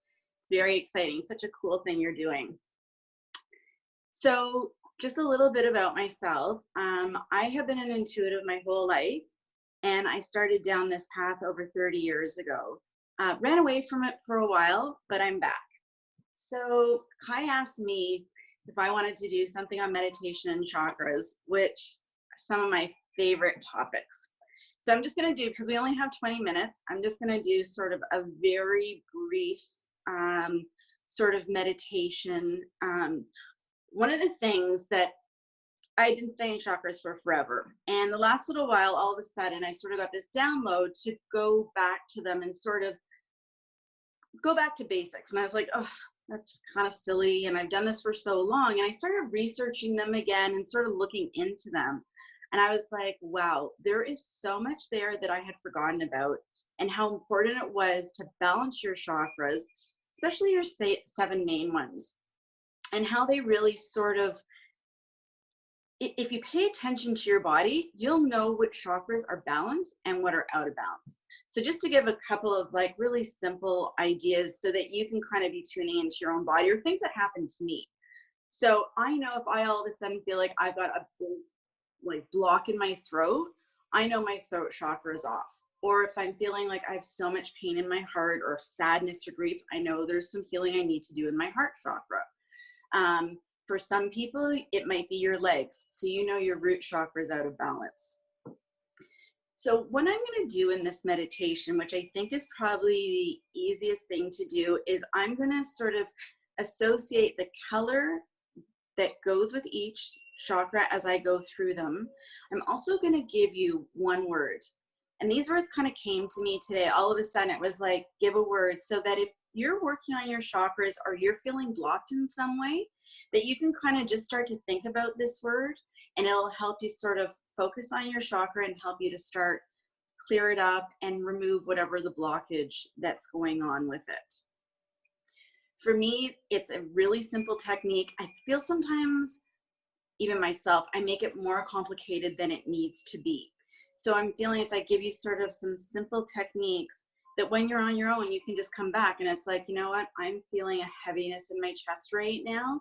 Bam, I'm going to think about this word. I'm going to think about this color. You don't have to do some long drawn out meditation. Just, even if you just set your, as Paul was saying, finding these 30 seconds is hard a lot of times. So, set a timer for 30 seconds and just focus on the word, focus on your heart, hold your heart, and breathe into it, whatever chakra it might be. I just keep coming to the heart because I feel a lot of us have blocks there. Just to give sort of a really quick sort of understanding, I have a feeling most of you who are on here probably know about it, but our lower 3 chakras, the root, the sacral, and the solar plex, those are with the earth. And then we've got our heart that connects the earth to our heaven chakras, which is our throat, our third eye, and our crown. So with saying that, I know it was really fast. I tend to usually talk too much, so I want to make sure I give enough time so we can do the meditation. And again, thank you so much for joining. For some people, you feel safe closing your eyes. For others, I want to just allow you to give yourself permission, whatever feels right. If keeping your eyes open for meditation suits you, do that. If closing them suits you, whatever works for you, just trust yourself and honor yourself and be gentle with yourself for the next 15 odd minutes. So with saying that, whether you want to keep your eyes open or closed, just start to take some nice deep breaths in through your nose and out through your mouth.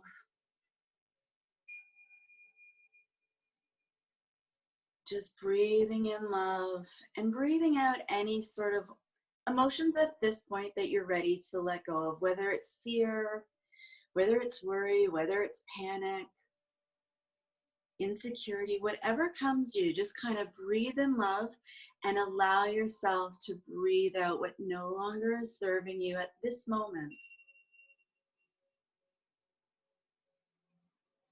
Again, taking a nice deep breath in.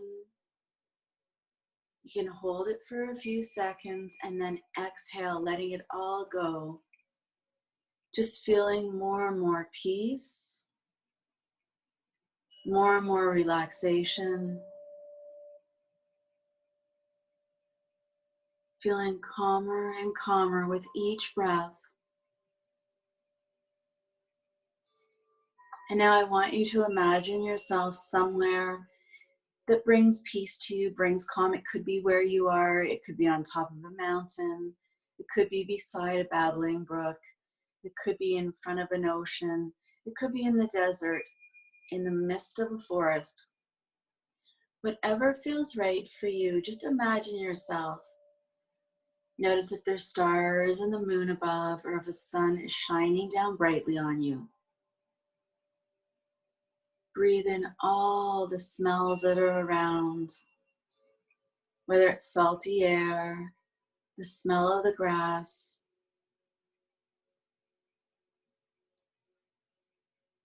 hearing the wind.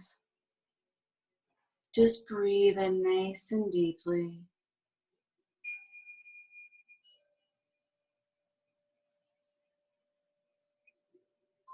Breathe in, exhale, let it all go.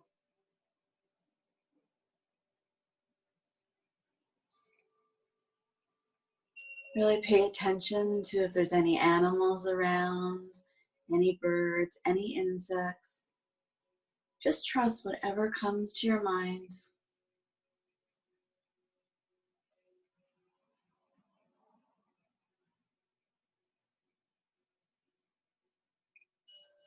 And now imagine this beautiful golden white cylinder of light completely surrounding you.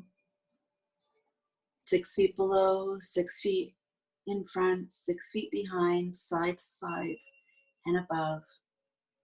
And just allow this light to give you peace, to give you tranquility, to give you love and light at the highest level.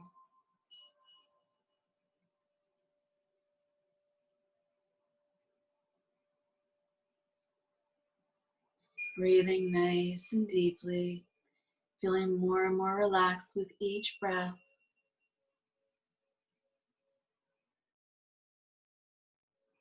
Imagine Archangel Raphael to your right, Archangel Michael behind you. Just breathe in, feeling their energies, lifting you up, healing you, soothing you, protecting you. Archangel Gabriel to your left, Archangel Uriel in front. Just feel completely boxed in their love and light. Archangel Sandalphon below, and Archangel Metatron above. And now with their assistance, I want you to take your attention to your feet and breathe into your feet, helping them relax, letting go of anything they're holding on to, of yours, of your family, of friends, of the world. Almost like they're being squeezed out. Just breathe nice and deeply into them.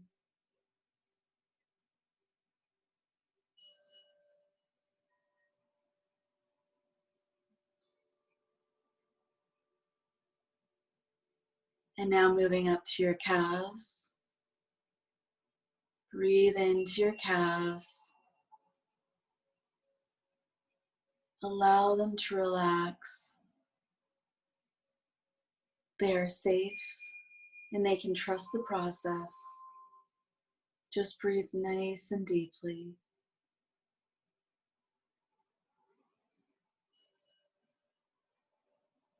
And now up to your knees. Really check into your knees.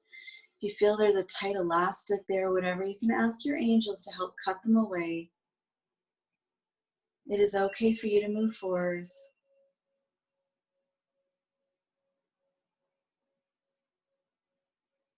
And now up to your thighs. Breathe into them. Thank them for all that they do for you.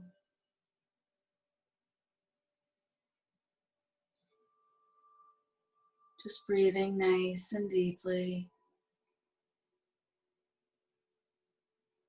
And then into your hips. And get a sense of how your left feels to the right feels to the left.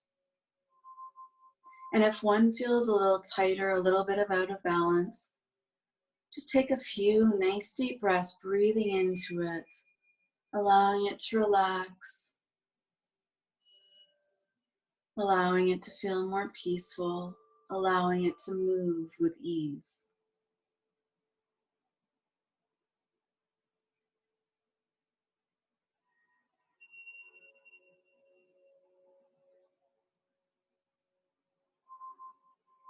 Just breathe nice and deeply as wave after wave of relaxation and love and light moves into your body.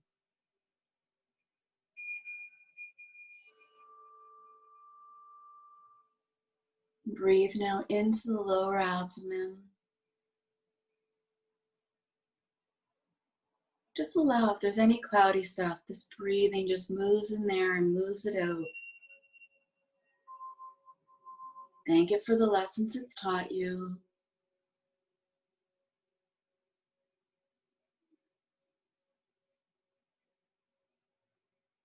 And at this time, also kind of paying attention to your spine. As we work up the body, just kind of giving your spine permission to relax. Allowing it to be the strong, amazing support system that it is. Allowing it to messenger the rest of your body with great ease and comfort.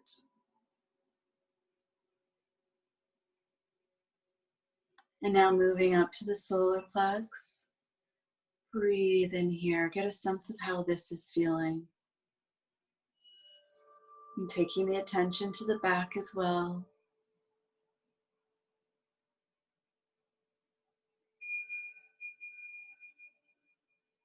And now up to your chest.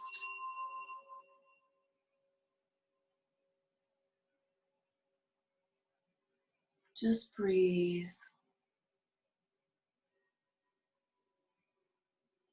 Breathing in love and light.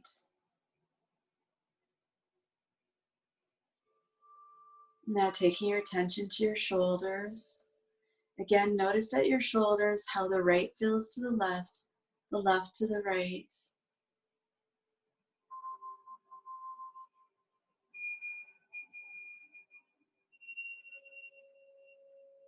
Breathe nice and deeply, allowing them to relax.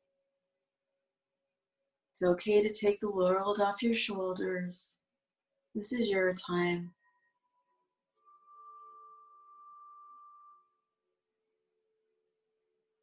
Now breathe into your arms all the way down to your fingertips.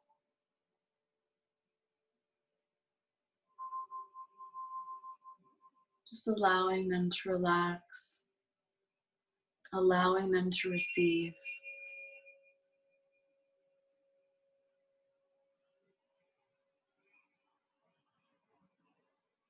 And now up to your throat. Get a sense of how the front and back feel here. Just breathe in.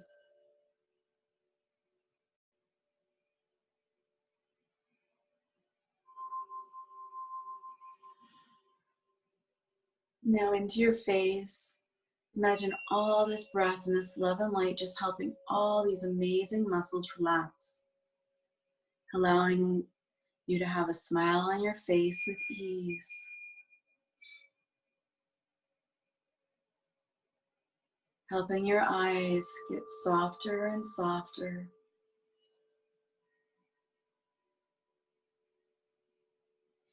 Allowing you to hear with clarity. Now allowing all the muscles that surround your skull to relax. Just breathe in, take a moment to scan. See if you're holding anything in your body and you need to breathe into that area a couple more times.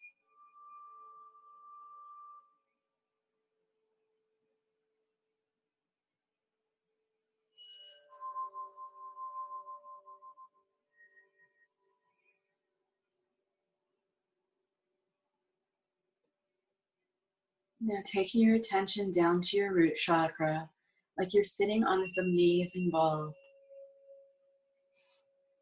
And this glorious red light starts to flow in there.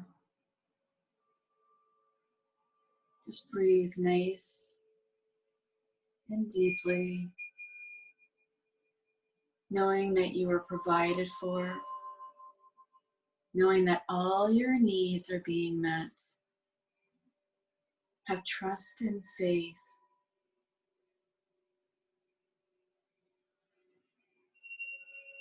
Safe is the word for this one. At this moment, you are completely safe. You are okay. Breathe in and allow this safe feeling to move throughout the chakra, to allow any feelings of lack and scarcity to be removed by it.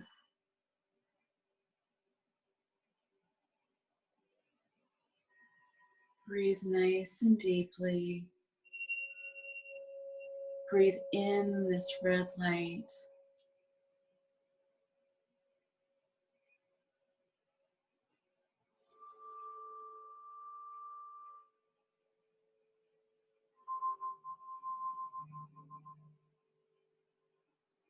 And now moving up to the sacral chakra, a couple inches below your belly button. Breathe in orange light. Just breathe in.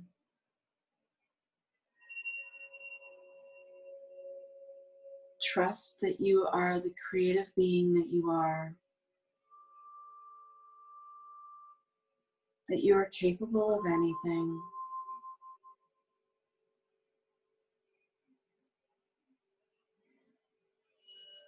The word here is creativity. Just moving all the orange light in here, allowing it to explode.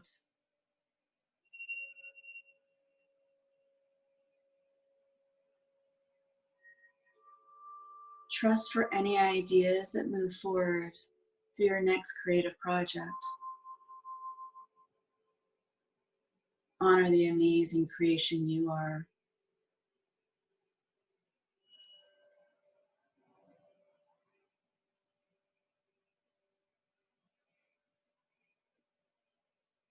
And now moving up to the solar plex. Imagine this incredible yellow light flowing in there. Yellow like the color that you see in sunflowers. See it move and dance,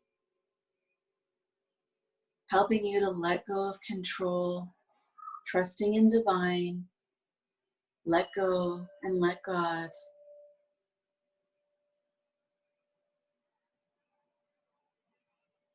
Breathing in nice and deeply. If there's any chains that you're holding in here that are holding you back.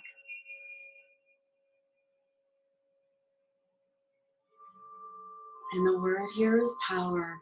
It is safe for you to be the powerful being that you came here to be. That you can show the world the true you. This is not a place from ego. This is a place from your true being. from who we all really are.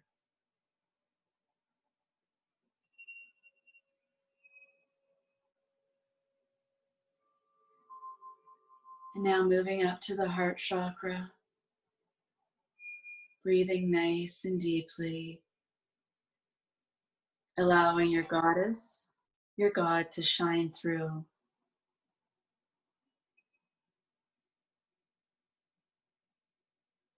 And green light flows in here.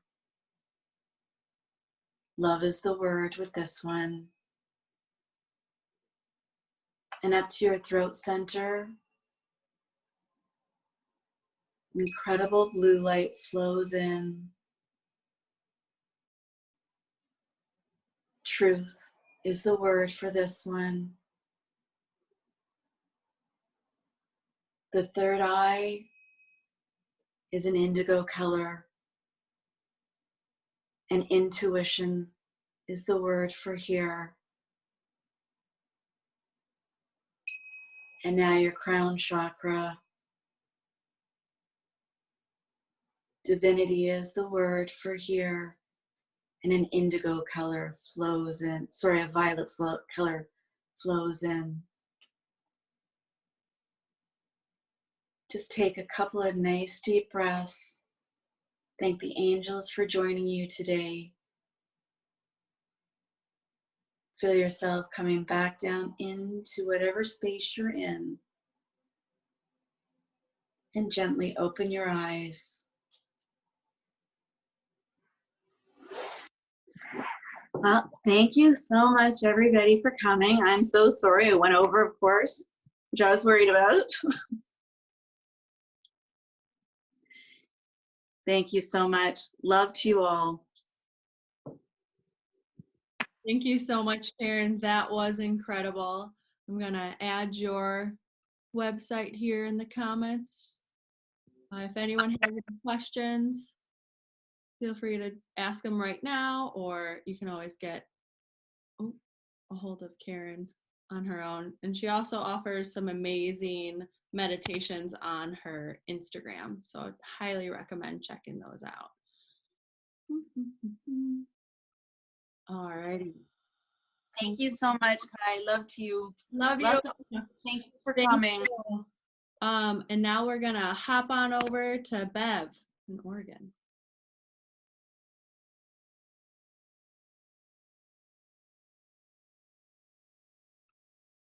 Hello. Hi, everybody. It's nice to be here today. Hi, Paul. It's nice to be here today with everybody. I'm really happy Kai invited me to be a part of this. When she asked me if I would speak about astrology, I really had to think about that because there's so much to be said about astrology. But I decided to share some thoughts with you today about what is called the psychology of relationship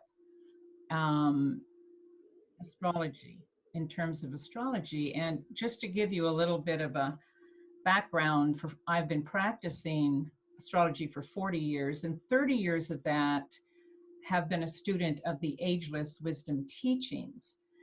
And discovered about 20 years ago that embedded in these teachings was esoteric or soul-centered astrology. And, you know, the truth is that most people aren't responding to that because that's on a whole different level at this point. Not that we won't be, but not, and there's not that many esoteric astrologers practicing. So I've kind of developed something that I call integrative astrology, because when we talk about relationship, the first one that we begin to respond to is going to be to the soul and its personality. And so when I do charts, this is what I'm focusing on. It's a triangle that we find those energies in the chart that support the agenda of the soul life. Not necessarily the personality, that's a supportive thing. So Anyway, so moving on, astrology is a spiritual science, and it literally holds all of the cosmic laws and principles, which I'm a stickler for all those things. I love that stuff. It can be a little abstract. However, I'm going to begin there a little bit and give you an idea of the whole scaffolding and structure of relationships. And this starts at the cosmic level. It's a cosmic source. We call it the One. And it is masculine, active, creative principle. It's a positive polarity. Now, the moment that that differentiates, which we know it did because the whole universal manifestation came into being. Everything in manifestation is dual in nature. The moment that that thought goes out, we have a manifested universe and its duality. So we all of a sudden have a polarity or a relationship. So now we have the One, which is masculine, active, and the immediate polarity of that is the feminine, receptive principle, the created. So we have the creative principle and the created principle, and it's negative in polarity. So now we have father, mother, the first aspect of spirit, and the third aspect of form or mother matter. So where's number two? Where's the second one? Well, within every single relationship, polarity, there is a synthesizing point of equilibrium. In this great polarity, the second aspect is what we call the sun or the soul. This is the linking, the bridging between father, spirit, and mother matter. And this is the scaffolding for all entities in this whole cosmic order. We are a divine triangle. So now we have a trinity. So we have father, son, and mother. We have a spirit, a soul, and we have a personality form. So this is what comprises our personality life. So let's take a look then at how that happens in astrology. So we're told that our work is equilibrium. This is the work. Now, when we start working as souls and more integrated personality or soul, we work to become a synthesizing point, a unifying point. And let me just go back and say that midpoint, that second aspect of the sun is of the soul, is love. It's consciousness. This is always the linking. Love is the great unifier. It synthesizes those two polarities of spirit and its form. So I'm going to be using a little bit different language here because part of what's going on right now, I'll just say, is that humanity has become disconnected to the source of its life. At this point, we're going to call that the soul. This is the immediate relationship that we're going to become aware of. The soul, the masculine principle, to its personality, the feminine. Okay, so we have soul and its personality, and it's threefold. We have a mental body, an emotional body, and a physical body. So you see that whole trinity, that triangle, everything is based on that. This is very basic in terms of these teachings. So in astrology, we're told 6 signs, and then they're opposite. So I'll use the example of the very first sign, Aries. Okay, Aries is that initiating impulse. On higher levels, it's the impulse of the soul to incarnate.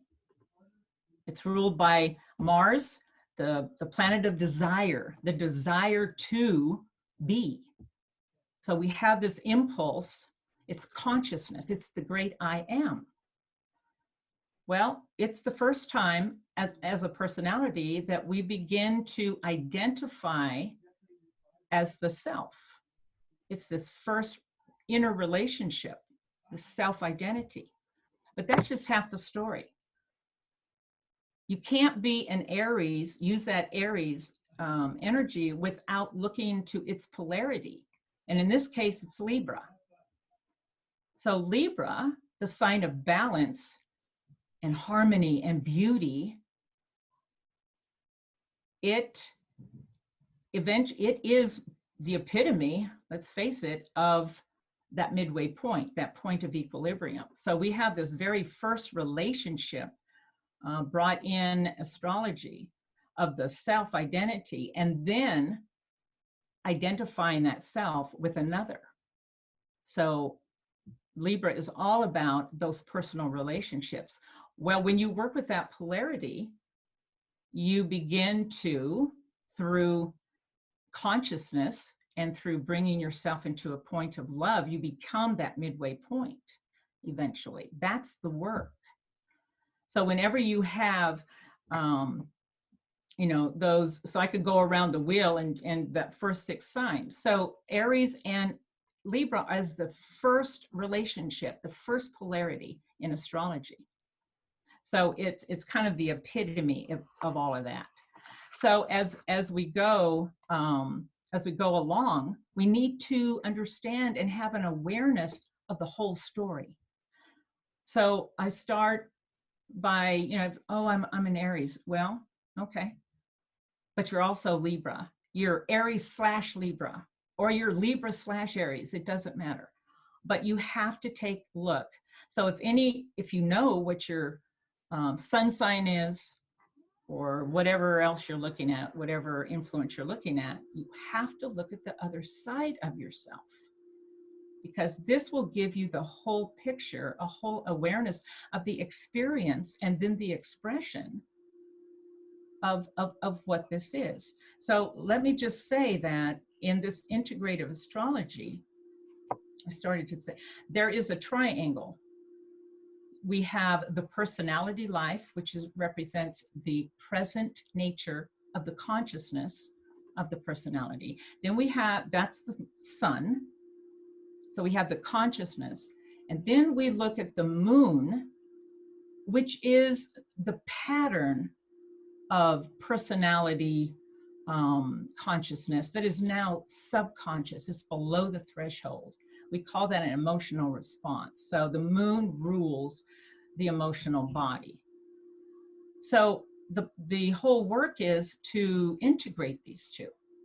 The present consciousness, the past patterns that now need to be released.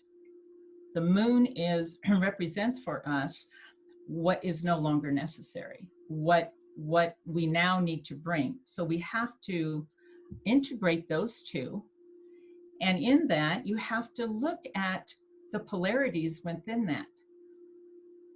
So that third point, the synthesizing point, is the rising sign, the ascendant. And this is the soul purpose. This is the future unfolding purpose of the life. So I always say we have to look at that point, and the personality does its work to support that agenda. Years ago, I was studying to become a certified spiritual counselor. And one of the courses was that they wanted me to get to the point where I was able to counsel people to help them figure out what their soul purpose was. Well, I don't know. I mean, I can tell astrology, but for me to sit there and tell somebody this is your, so what came to me was, oh, my purpose as a personality is to get out of the way. That's what I'm here to do. I'm here to be a partner in that triangle, to support whose life this really is. So that may be a little bit different way to look at the structure of the chart. But here's another thing I wanted to share with you too. that when we look at this planet called Earth, we you know, Mother Earth and all the life in it, and that's lovely, but this is a great entity, a consciousness that is on its own arc of evolution. And all of the other brothers, the other planetary logoi in this solar system, they're having relationships. So in astrology, we use something called an aspect, and it indicates what kind of relationship these guys are having. And we live on this planet. So when we look at a chart, it is the chart of how the solar system actually looked at the moment of the birth of the soul coming back into its form. And so these guys are on their own and doing their own thing at their own level of experience and expression. And they're having all these relationships with where we live and move and have our being. This great entity called Earth, the planetary logos of this consciousness. So we get a whole nother perspective. So why do we think that we're at this level, we're it? So when you look outside of ourselves, you begin to realize that relationships happen on all these different levels: planetary, cosmic, solar, and in the human kingdom.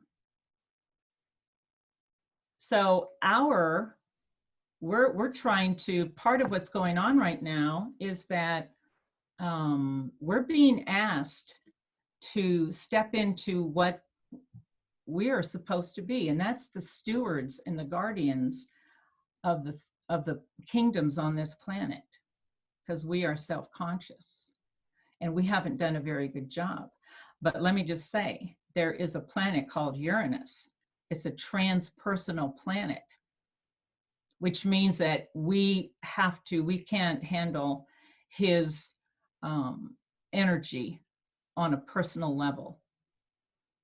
So he rules us by generations, but he just went into the sign of Taurus, which is fixed earth. This is a revolution of resources, of planetary resources that we're going to be asked to look at and recreate for ourselves. And it's going to be here for 7 years. It goes through every sign. So this is a very critical time for the kingdom called humanity, the fourth kingdom in nature. So getting back to Aries and Libra, what happens on those greater levels eventually is that midway point is called right human relationships. This is what I was just talking about, the right human relationship of the fourth kingdom in nature to the three lower kingdoms, the animal, the vegetable, and the mineral. We are here to help with that evolution. So, you know, I keep thinking and hoping that at the end of this great opportunity, that we will understand what it was about and move on from there. So getting back to the relationships within astrology, it's very interesting because this planetary logos, when I look at a chart, I have to put the earth in that chart because we live here. And not a lot of astrologers are looking at that. And that's a great indication of the soul service here, the contribution, the field of service that we are here to enter into as these divine entities that we are. We're here to contribute to a much greater purpose here. And And I think what's happened is we have lost and cut ourselves off from our spiritual intention. And, you know, I keep thinking, oh, time out. Mom and dad have put us in time out for right now.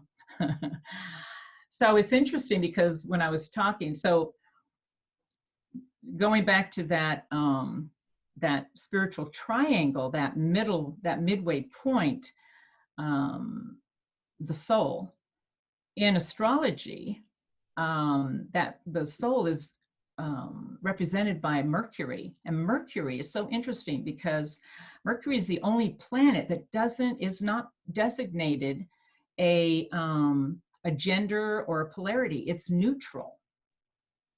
So if we remember back in the, and that's what that linking is, that soul linking. It's neutral. It's love. It's that point of peace. And so if we look back at some of the Greek and Roman myths, we remember that Mercury, or Hermes, depending on which one you're looking at, was the messenger of the gods in between the gods on Olympus and the the little men and women of Earth. So this is this great thing. So when I do a chart, I have to look at Mercury because it is that consciousness of the soul life that will help us to figure out what that focusing lens is, how that soul is streaming forth, and linking the personality and the soul.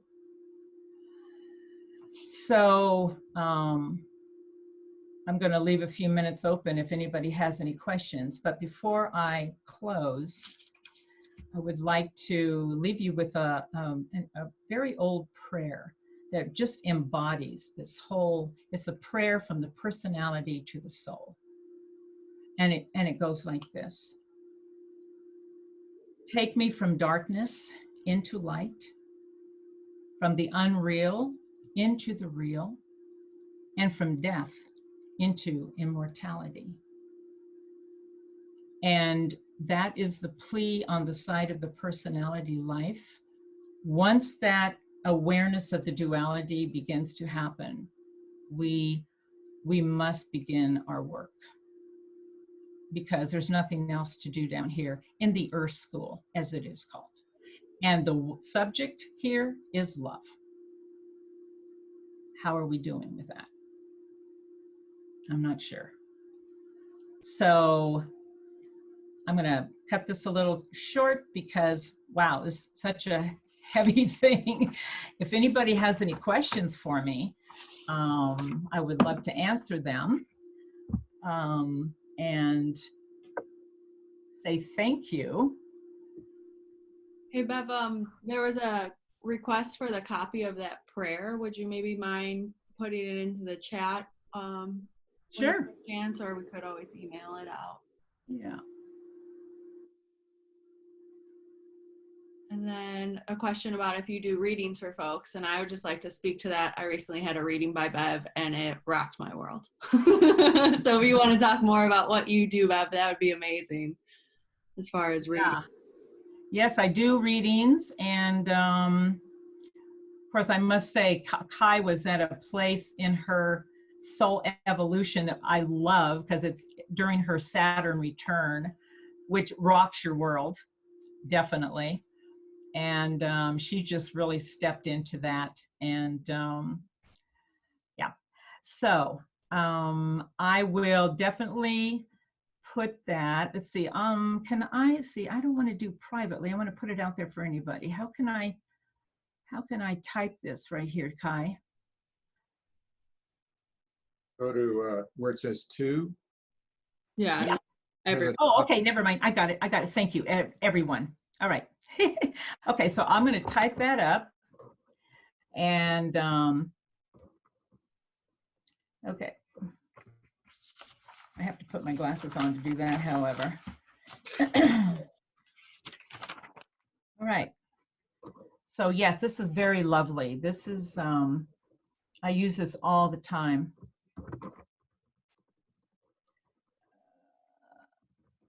Yes. So it's interesting because the Sanskrit word for guru is take me from darkness into light. So here we have the, oh, okay, never mind. Wait a minute. I thought I was done. Okay, wait a minute, guys. Let me finish this. Okay. Real into the real. And then, how do I, and then from death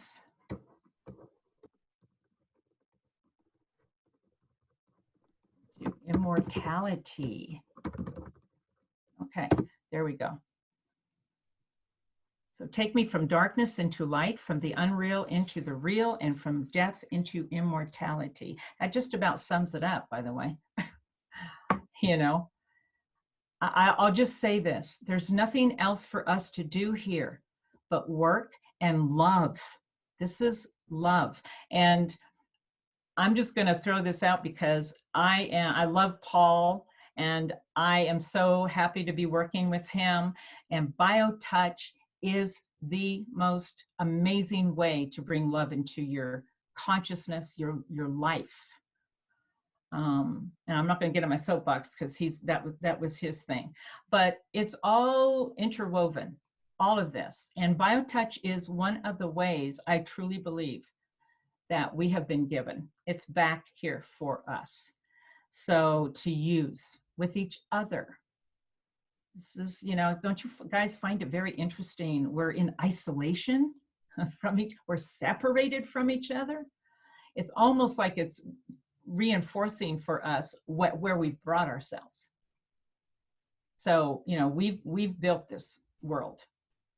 Now we get to recreate it. We are creative beings. And so when we look at our astrology charts, we are, and I'm going to say one more thing because everybody gets so, when I was talking about the relationships between the brothers, Earth and his brothers, the Mars and Saturn and Jupiter and all these guys, that's something that we really need to remember. Saturn does not know you. So when we say, oh, you have Saturn in the third house, you don't have Saturn anywhere. Saturn is this amazing, the Lord of karma, for heaven's sakes. He does not know us. So where astrology is really potent is that you have to remember that there's these relationships happening with these great bodies, and wherever you are in your soul evolution is how that dribbled down is going to affect you.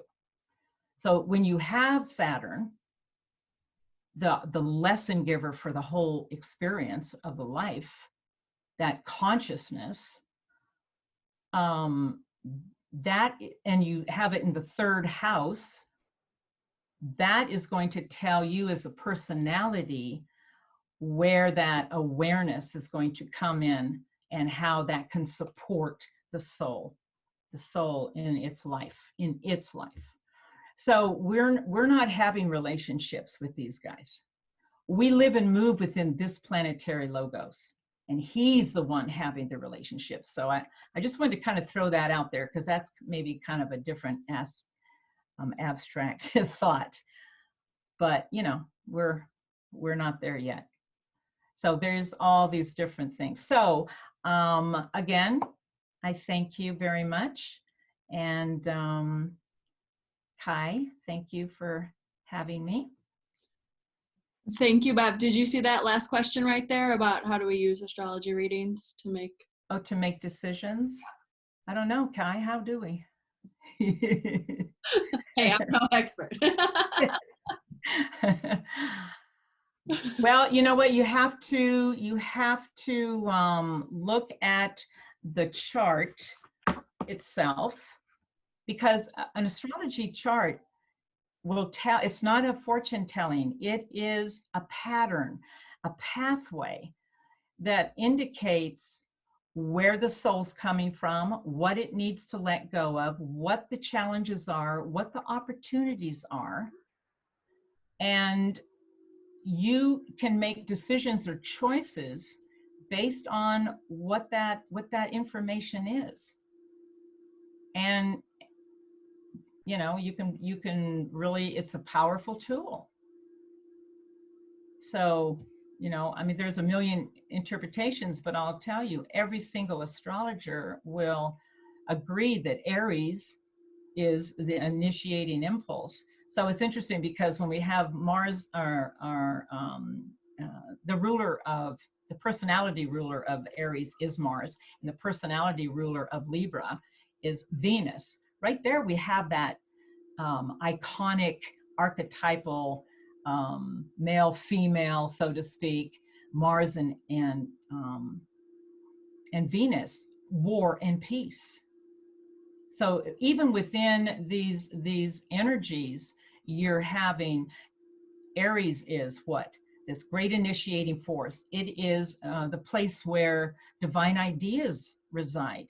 It is courageous and pioneering. The other part of it is aggressive and bombastic and impulsive. And the same with every sign. So even within those signs, we have a duality, a polarity.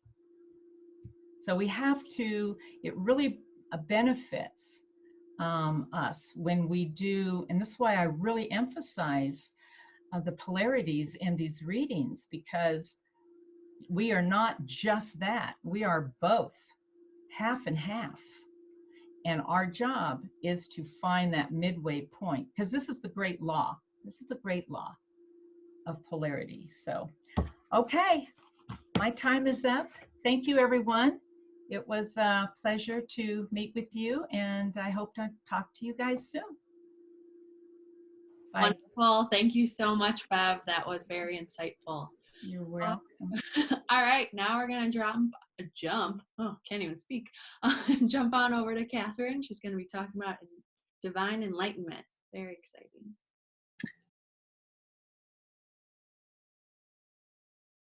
Hi. So welcome everybody. Thanks for having me, Kai. Thanks for asking for me to talk. I think there's like a running theme here for everybody, which is like this integration. We integrate, we're all here to integrate and follow our path and find our pathway. And definitely there's a time of, you know, they say social distancing, social isolation. We're going to come through it. I'm on top of the rainbow. That's where I put myself. We'll morph into something that's much more, interconnected. It's a time of spiritual awakening for sure.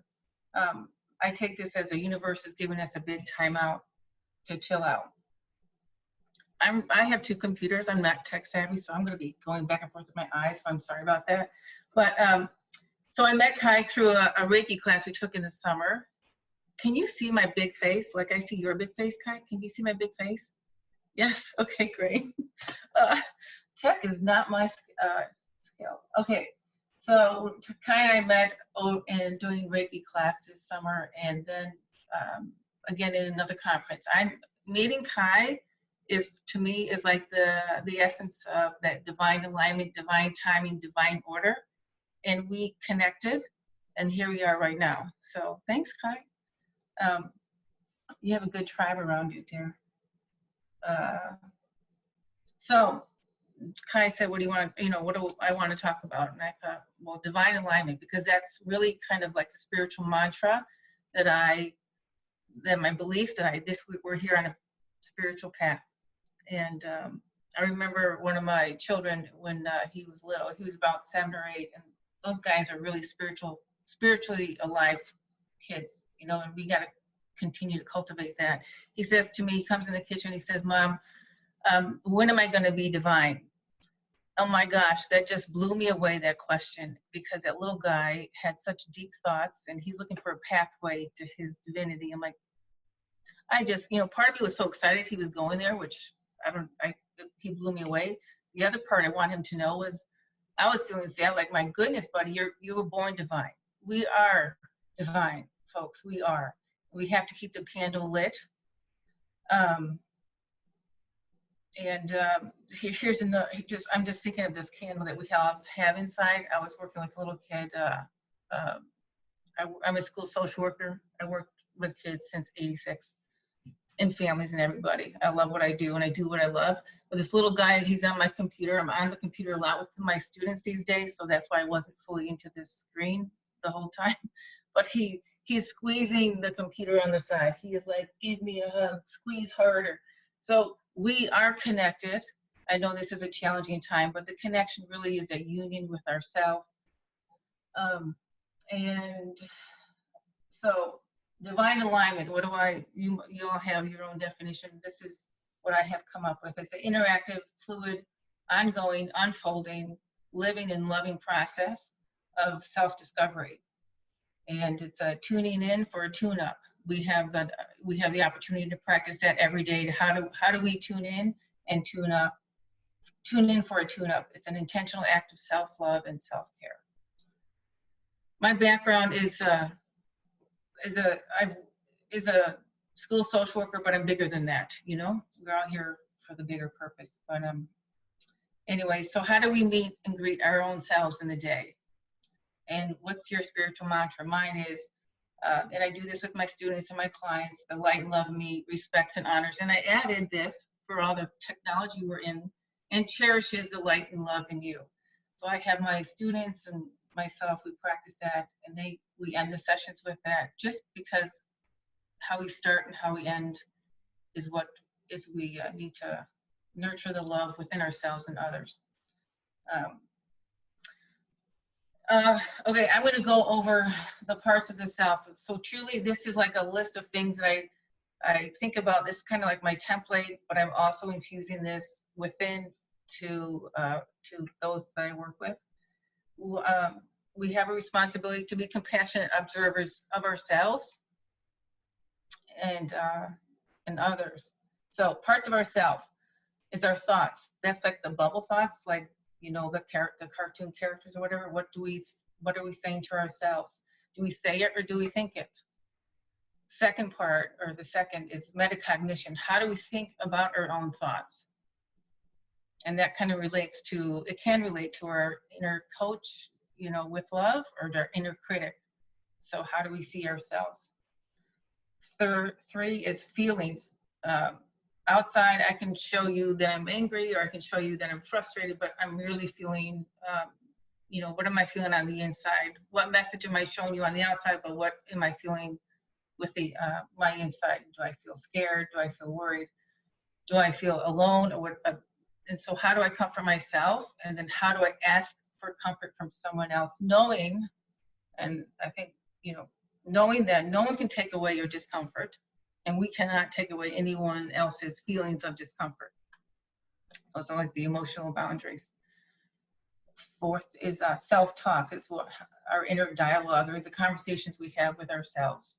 Just to be aware, if like when I work with my students and they can't get something, or we can't get something right away, like technology, what are you telling yourself? How do you talk to yourself?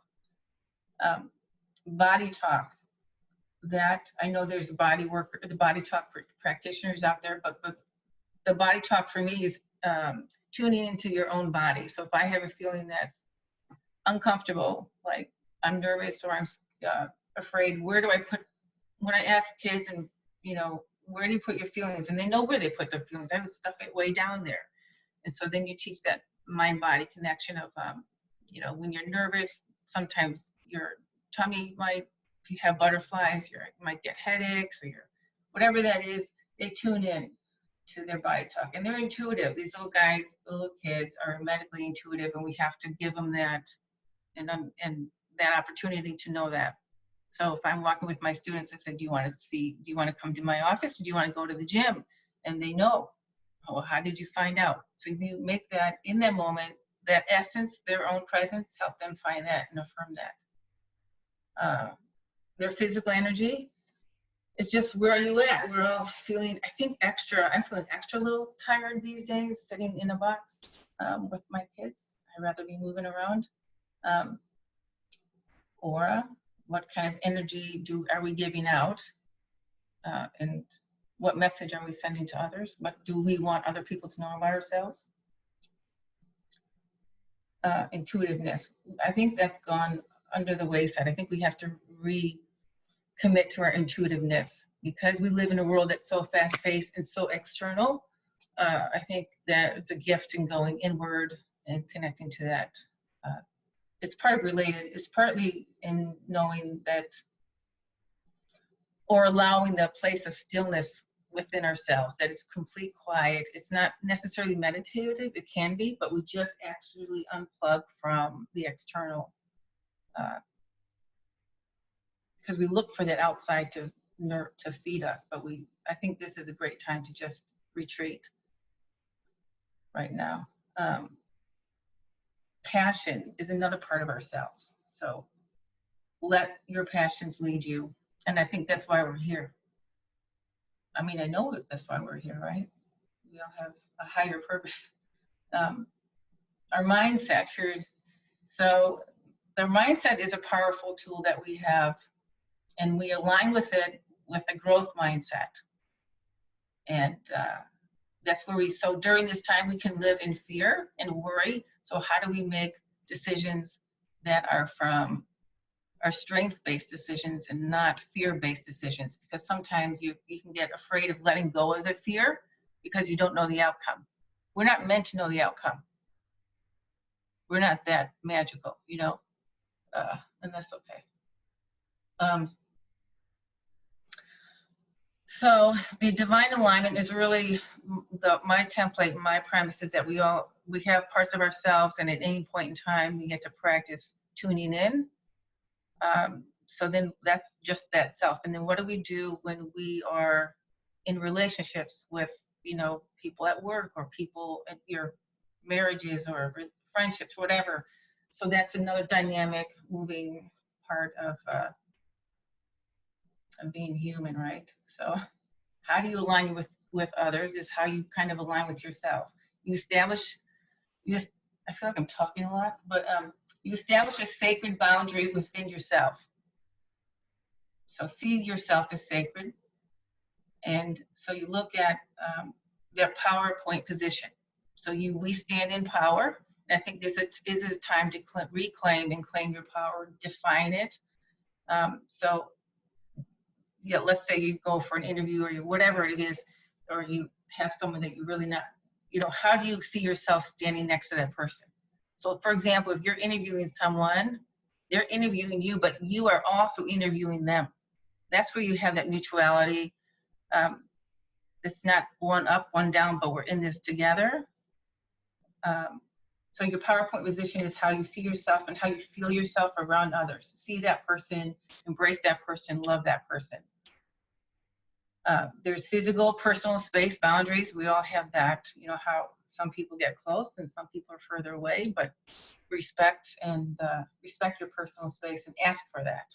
I work with the kids like that. You know, we can. And what are our options?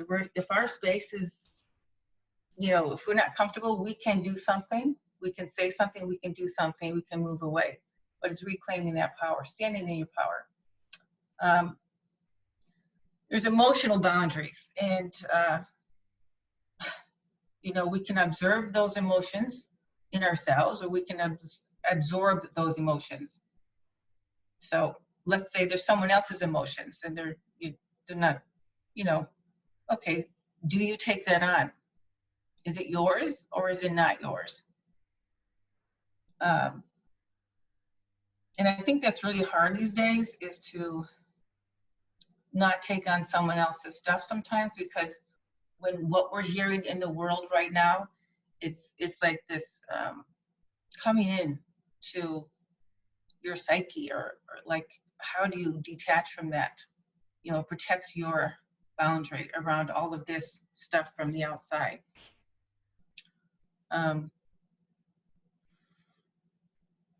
There's another template that I use that my kids, my students, whatever they've taught me. This is how do you stay in your lane So, because if I feel discomfort or uncomfortable within myself and I feel challenged within myself, I might start taking notes about everybody else and disconnect from myself. So the PowerPoint position really is, again, staying in your lane and recognizing when you overstep in your lane. You might be doing someone else's work when it's really not yours. How do you know to how do you know when you overstep, and how do you know when someone is stepping in your lane, like they're telling you what to do or how to do it, whatever? And what do you do about that? And when is it okay for you to share your lane with somebody else? And share, this is all quote, right? Jumping, stay in your lane, over your lane. And it's okay to share a lane. Right now, I see us as sharing our lane together. That's a really good thing. There's a collective, I think there's a collective message here about love.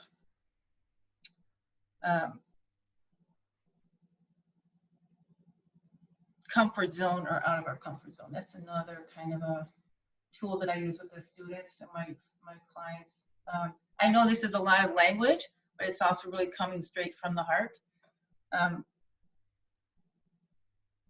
There's a woman that she came up with, and you guys might know this, but the zones of regulation. So her name is Leah Coopers, and she's a OT.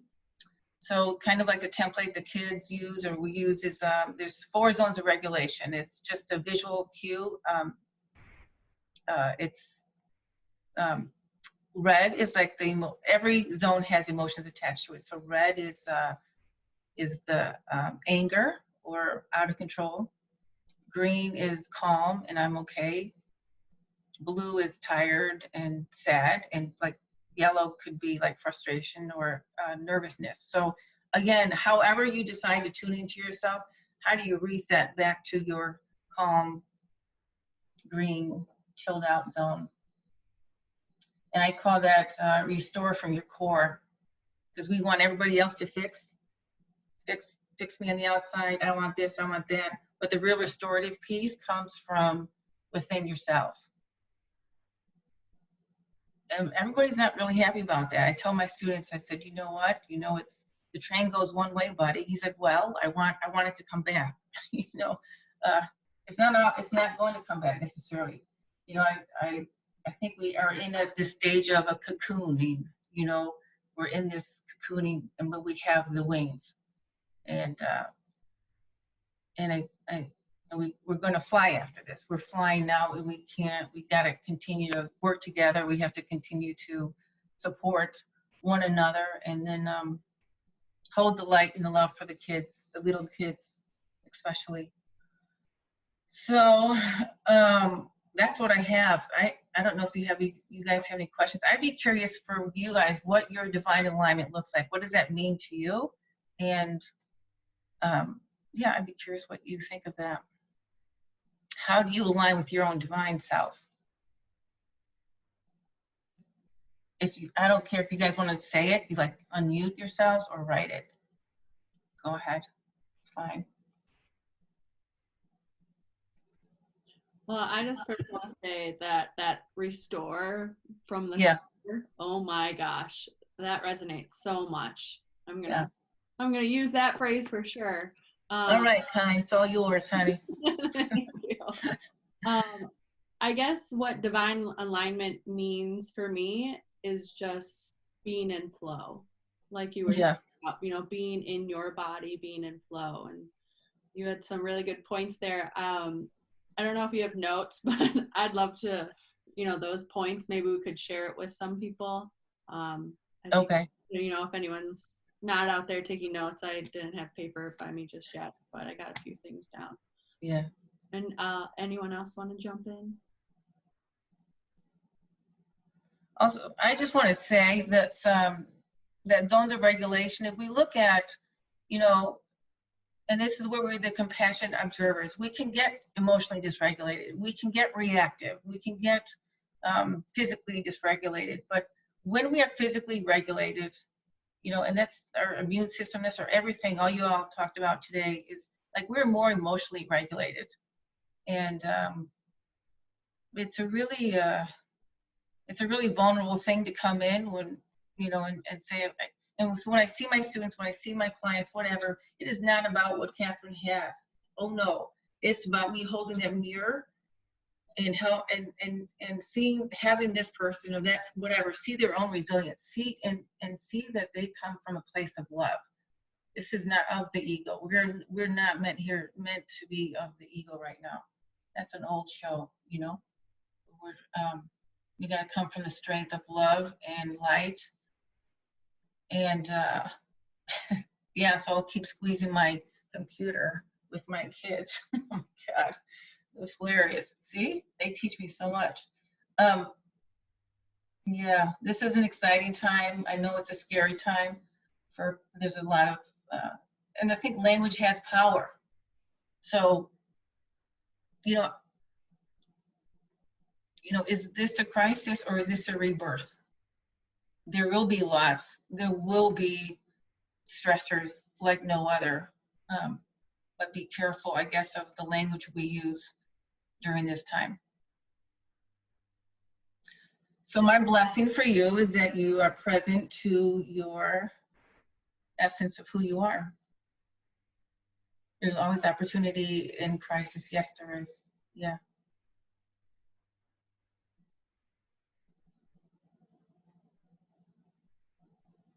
Just want to point out what everyone else is saying here in the comments. Love, Okay.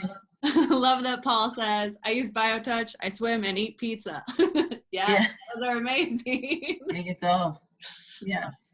And then Beth, when my body, heart, mind, and soul are all in alignment toward this goal. That's her divine alignment. Beautifully said. That's great. Yeah. Yeah.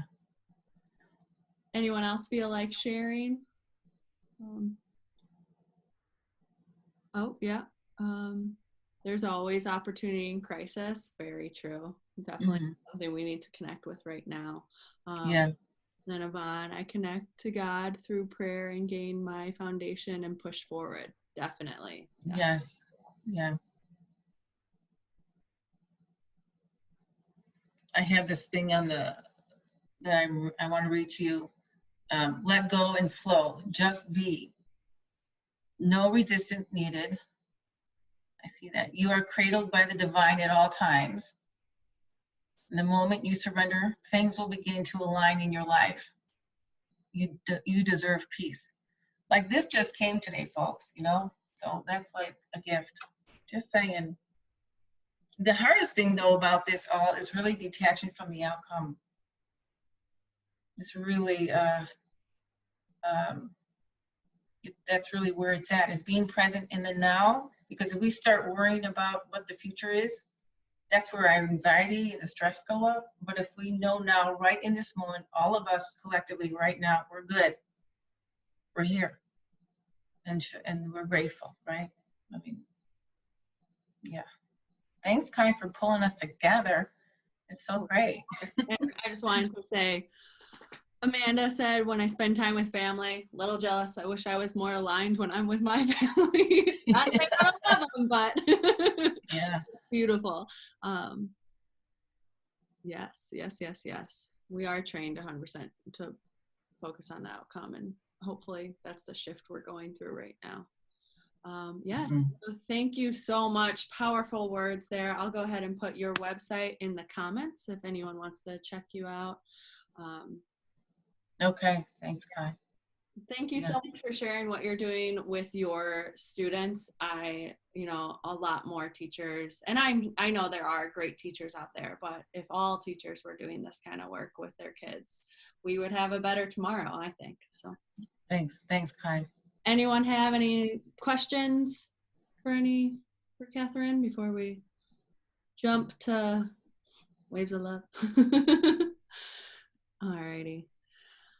All right. Well, thank you again.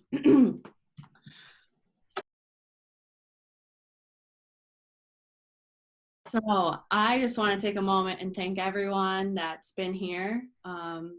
Most of you have been here from the beginning. Some have jumped on. I'm truly blessed to have you all in my life and connecting with you. I'm thankful for all our speakers today. They did an incredible job.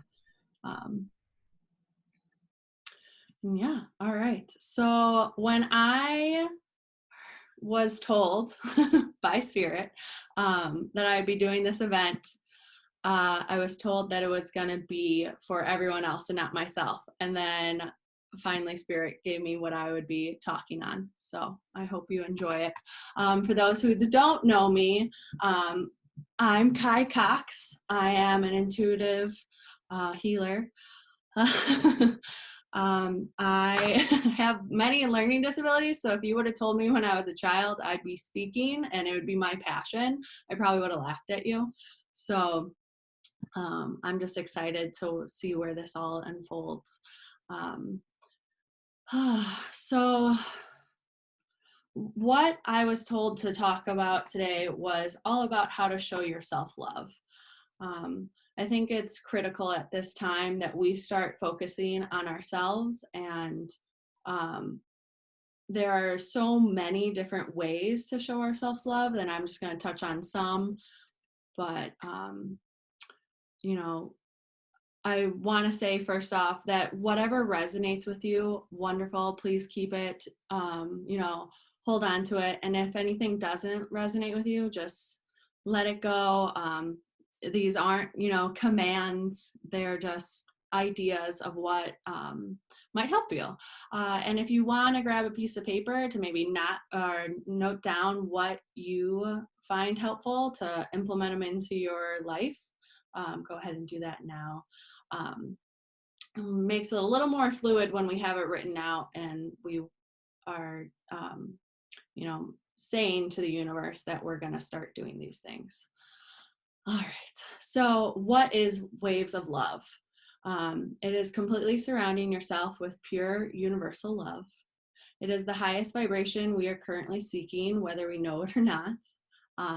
In my eyes, it is truth.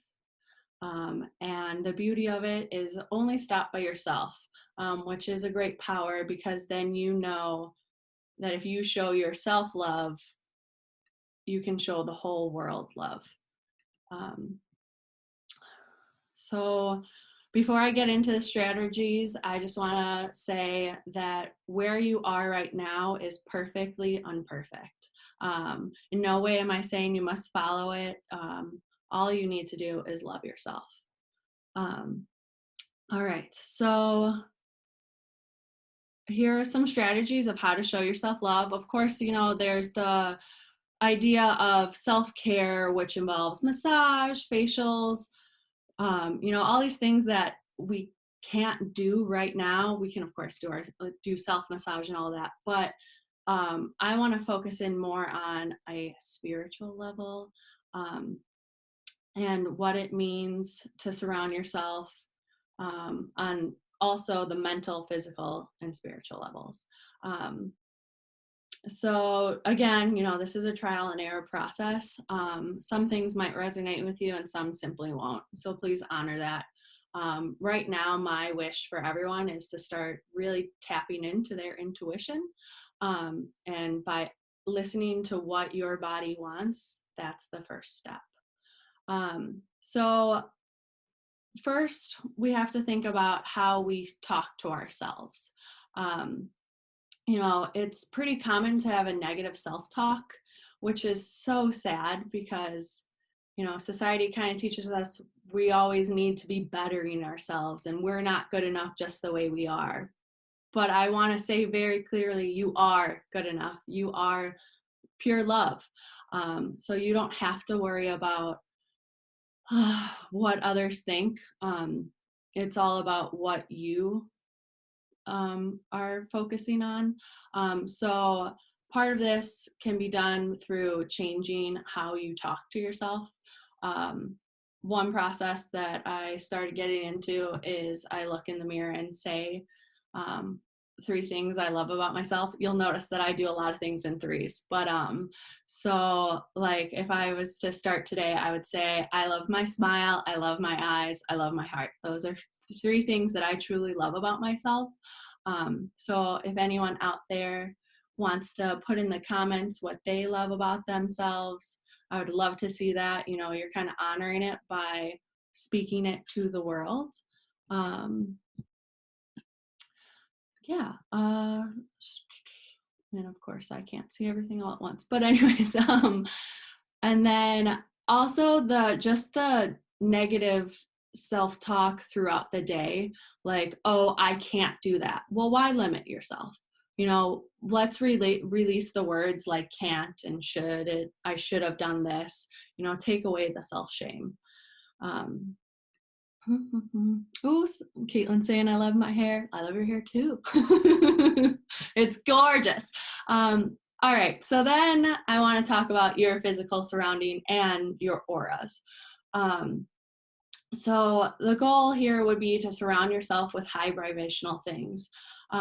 Examples of these would be crystals, colors, aromas, and sound. For those who were here in the beginning, Beret already talked about aromas and sound, which were great tools, and we can implement them into our lives. And then touching on colors, I truly believe that the highest vibrational color is purple. And I think it's pretty funny, but I mean, they knew a lot more back then than I feel like we know now. But royalty always, purple is a very royal color, and it makes sense. Like, why not drape yourself in this high vibration and have that always around you? Hence the thing behind me, the backdrop. And then 2 crystals I wanted to touch on, staying with that purple, one is amethyst. So it can be this like deep dark purple, it can be even darker, or it can be really light. This one's a little bigger too. But for those of you who have amethyst in your home already, to feel that vibration, it's very high. It's a high vibrational crystal, and it is said to help people connect with their angels and higher self. So just simply being around amethyst raises your vibration. And then the next crystal I want to talk about is rose quartz, which is the crystal of love. So simply having like 2 palm stones, just having them in your hands, that is a phenomenal way to bring love to ourselves. As Karen had talked about, the heart chakra, right where our heart is the hands are the extension of the heart chakras. So just holding that rose quartz in your hands can truly send yourself love, or a necklace, that actually hangs down to your heart, are incredible. So those are just examples of things that you can bring into your everyday to just raise your vibration, which if anyone wants to share what they have. Ooh, passion, yes, definitely. And then I want to get into recharging. Okay, so as most of us know, we have an aura around us. Our energetic field goes for sure at least 6 feet out, but I'm sure in the future years we'll find out it goes even further. And then so how important it is to cleanse your aura and your environment. So of course, cleansing your aura, and you don't have to go to someone to do these things. Anyone can cleanse their own aura. You can cleanse your own environment. There's several ways you can do it, but I like to use salt. So you could do like a salt bath, which I kind of see as a reset button for the day. Or if you don't have time, to take a bath, you can have a little spray bottle and just kind of spritz yourself throughout the day. If you're someone who sees clients or, works one-on-one with people, when you step away from that, it's good to kind of bring yourself back. So you could do that with the salt water, or like a sage spray. Of course, saging is also a good way to cleanse, but not everyone likes the smell of burning sage. So that's also a fun little tip. And then speaking to your environment, it's important to declutter and organize your environment. so that energy can move freely. There's tons of different ways of thinking about this, like from feng shui to, just being very organized.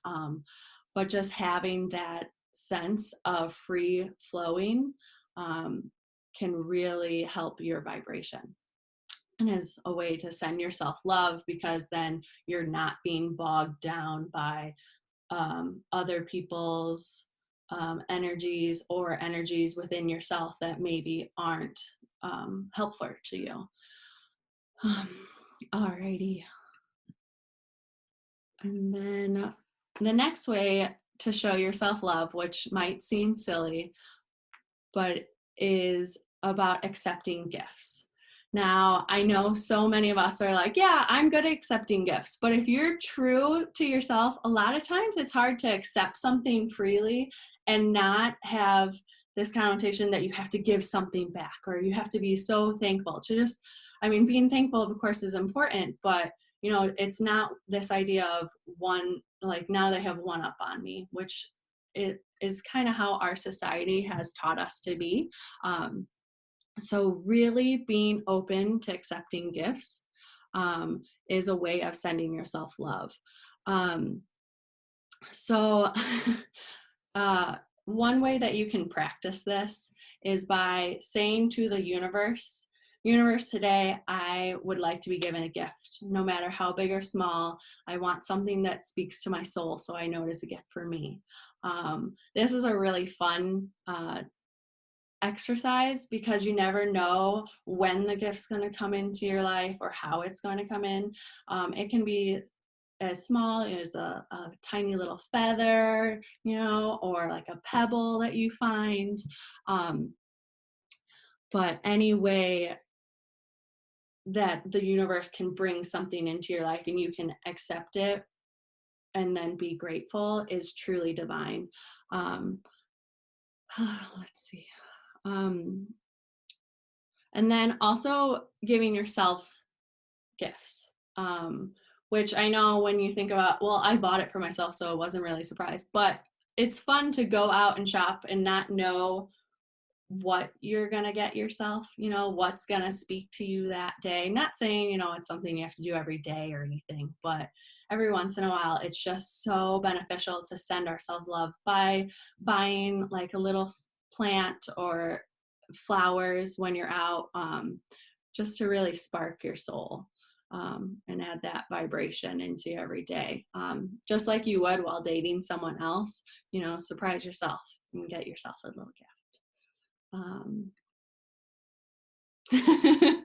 Yes, a gift can be bacon. So now, speaking even more directly to spirit, I recommend, if it speaks to you, to start every morning with "Spirit, move me today for my highest good and my highest good only."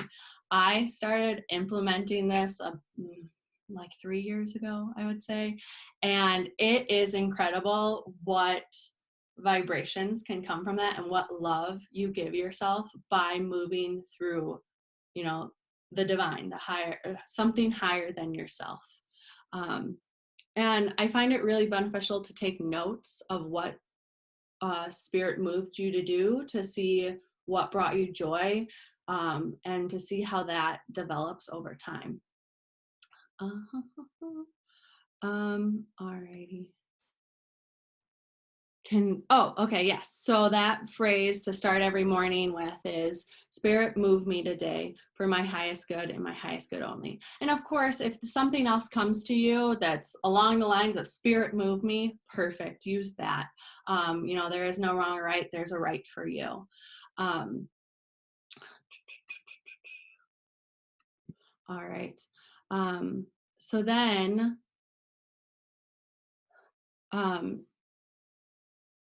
we've touched on, being grateful, but just itself being grateful shows yourself love and raises your vibration. So, I start my morning also every morning where when I open my drapes, I say three things I'm grateful for. This has become a fun routine, and It's kind of cute. My husband and I were recently talking about when we move, and he's like, we'll get to do the 3 things we're grateful for with that new backyard. And for him to say that, I was just blown away. We only spend, 2 mornings together since he wakes up at 4 a.m. And just for him to say, like, that's something we have to look forward to on the weekends is pretty profound. So it can be something that you're grateful for that's still coming, something that happened the day before. So like this morning I said, I'm grateful that we get to have this event tonight. I'm grateful for the people that are going to show up for themselves and for me. And I'm also grateful Marley's healing because he just had surgery. But those are just examples. Again, you can make it your own. One point of it, why I like to open the drapes, is that I get to take that moment and enjoy the nature that I'm seeing right outside my window. It's pretty amazing. Some days, birds will come in and they'll look right at me and during that time. And I'm like, oh, that was a message, which actually brings us to my last strategy on showing yourself love. Let me make sure. Okay. So one great way to show yourself love is taking notes from signs from spirits. So I know a lot of people out there are like, oh, I'm not psychic, I'm not intuitive. And I would like to challenge you to think that you are. I truly believe we all have these gifts. It's just if you are willing to practice and acknowledge that we, keep increasing and heightening our abilities. So yes, there's lots of us like myself who have been talking to spirits since they were a kid, but that doesn't mean you can't start now. I just always like to point out that just like you want to be heard, hear them. It doesn't necessarily have to be hearing, there's lots of different ways we can connect with spirits. Whether, it's a knowing, it's a hearing, we can smell things that they're trying to bring up. Like I will always smell cigarettes when I'm connecting with my grandma, and a few of my grandmas actually. And then the other ways that spirits will try to get our attention is, again, even without asking for those gifts, they might bring a small feather into your sight or a penny. And a lot of us have kind of turned off that magic, recognizing magic, everyday magic.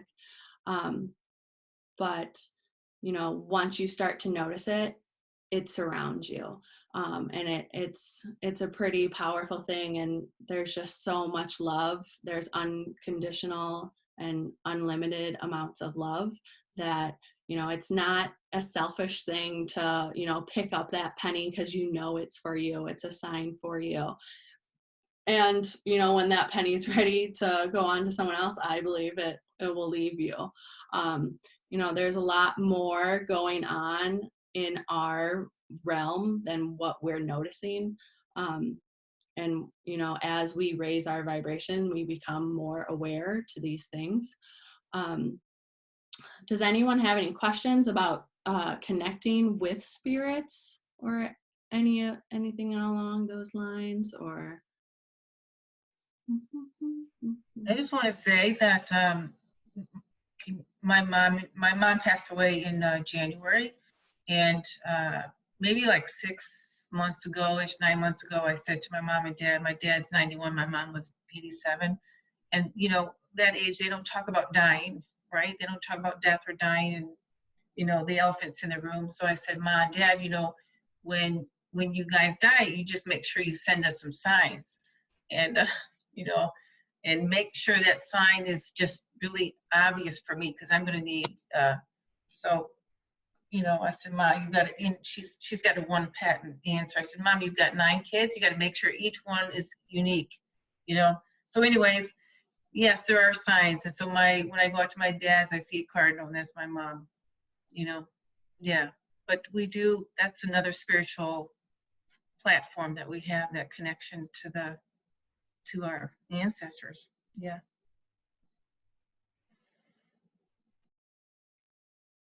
Yes. So Aaron just asked about meditations for connecting to spirit. One of my favorite ways to connect to spirit or spirits, so my spirit guides, and then anyone who wants to come forward is, and I actually have this meditation coming up in May, but I always picture myself around a campfire, and then bringing forward all the spirits that I already know, and they sit in their spots, and then anyone that wants to come through. And you can do that on your own, or there's recordings out there, but wherever you feel at peace, which is funny because I would think mine would be by an ocean, since oceans mean so much to me, but for whatever reason it's connecting around a bonfire, and it's just always been that way. So that's one thing that you can try. Does anyone, like, off the top of your head, is anyone like, oh, this is where mine would be? Because if you're having that feeling right now, honor that, if anyone wants to share.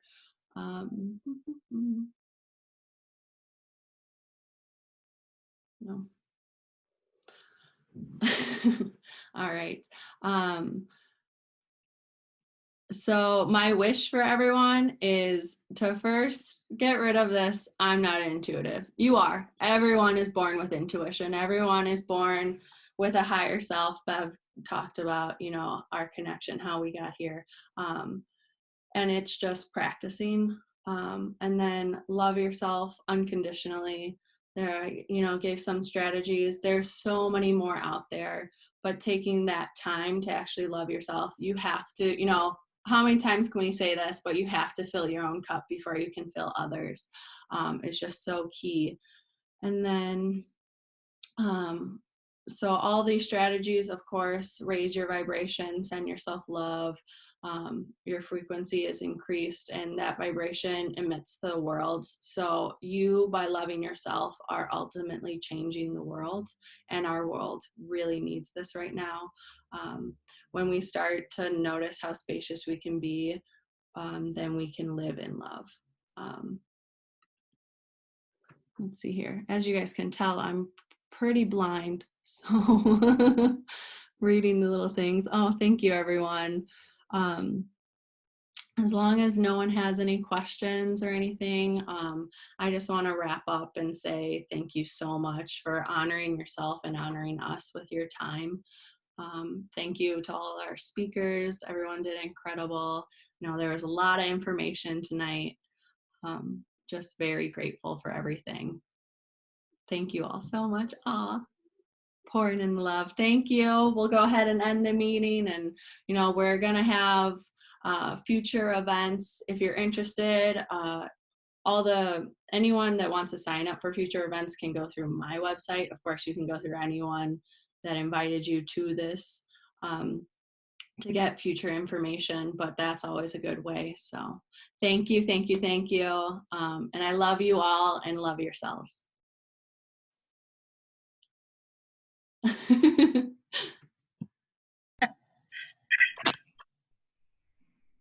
Thanks, Kai. Goodbye, Kai. Thank you. Thank you. Bye-bye.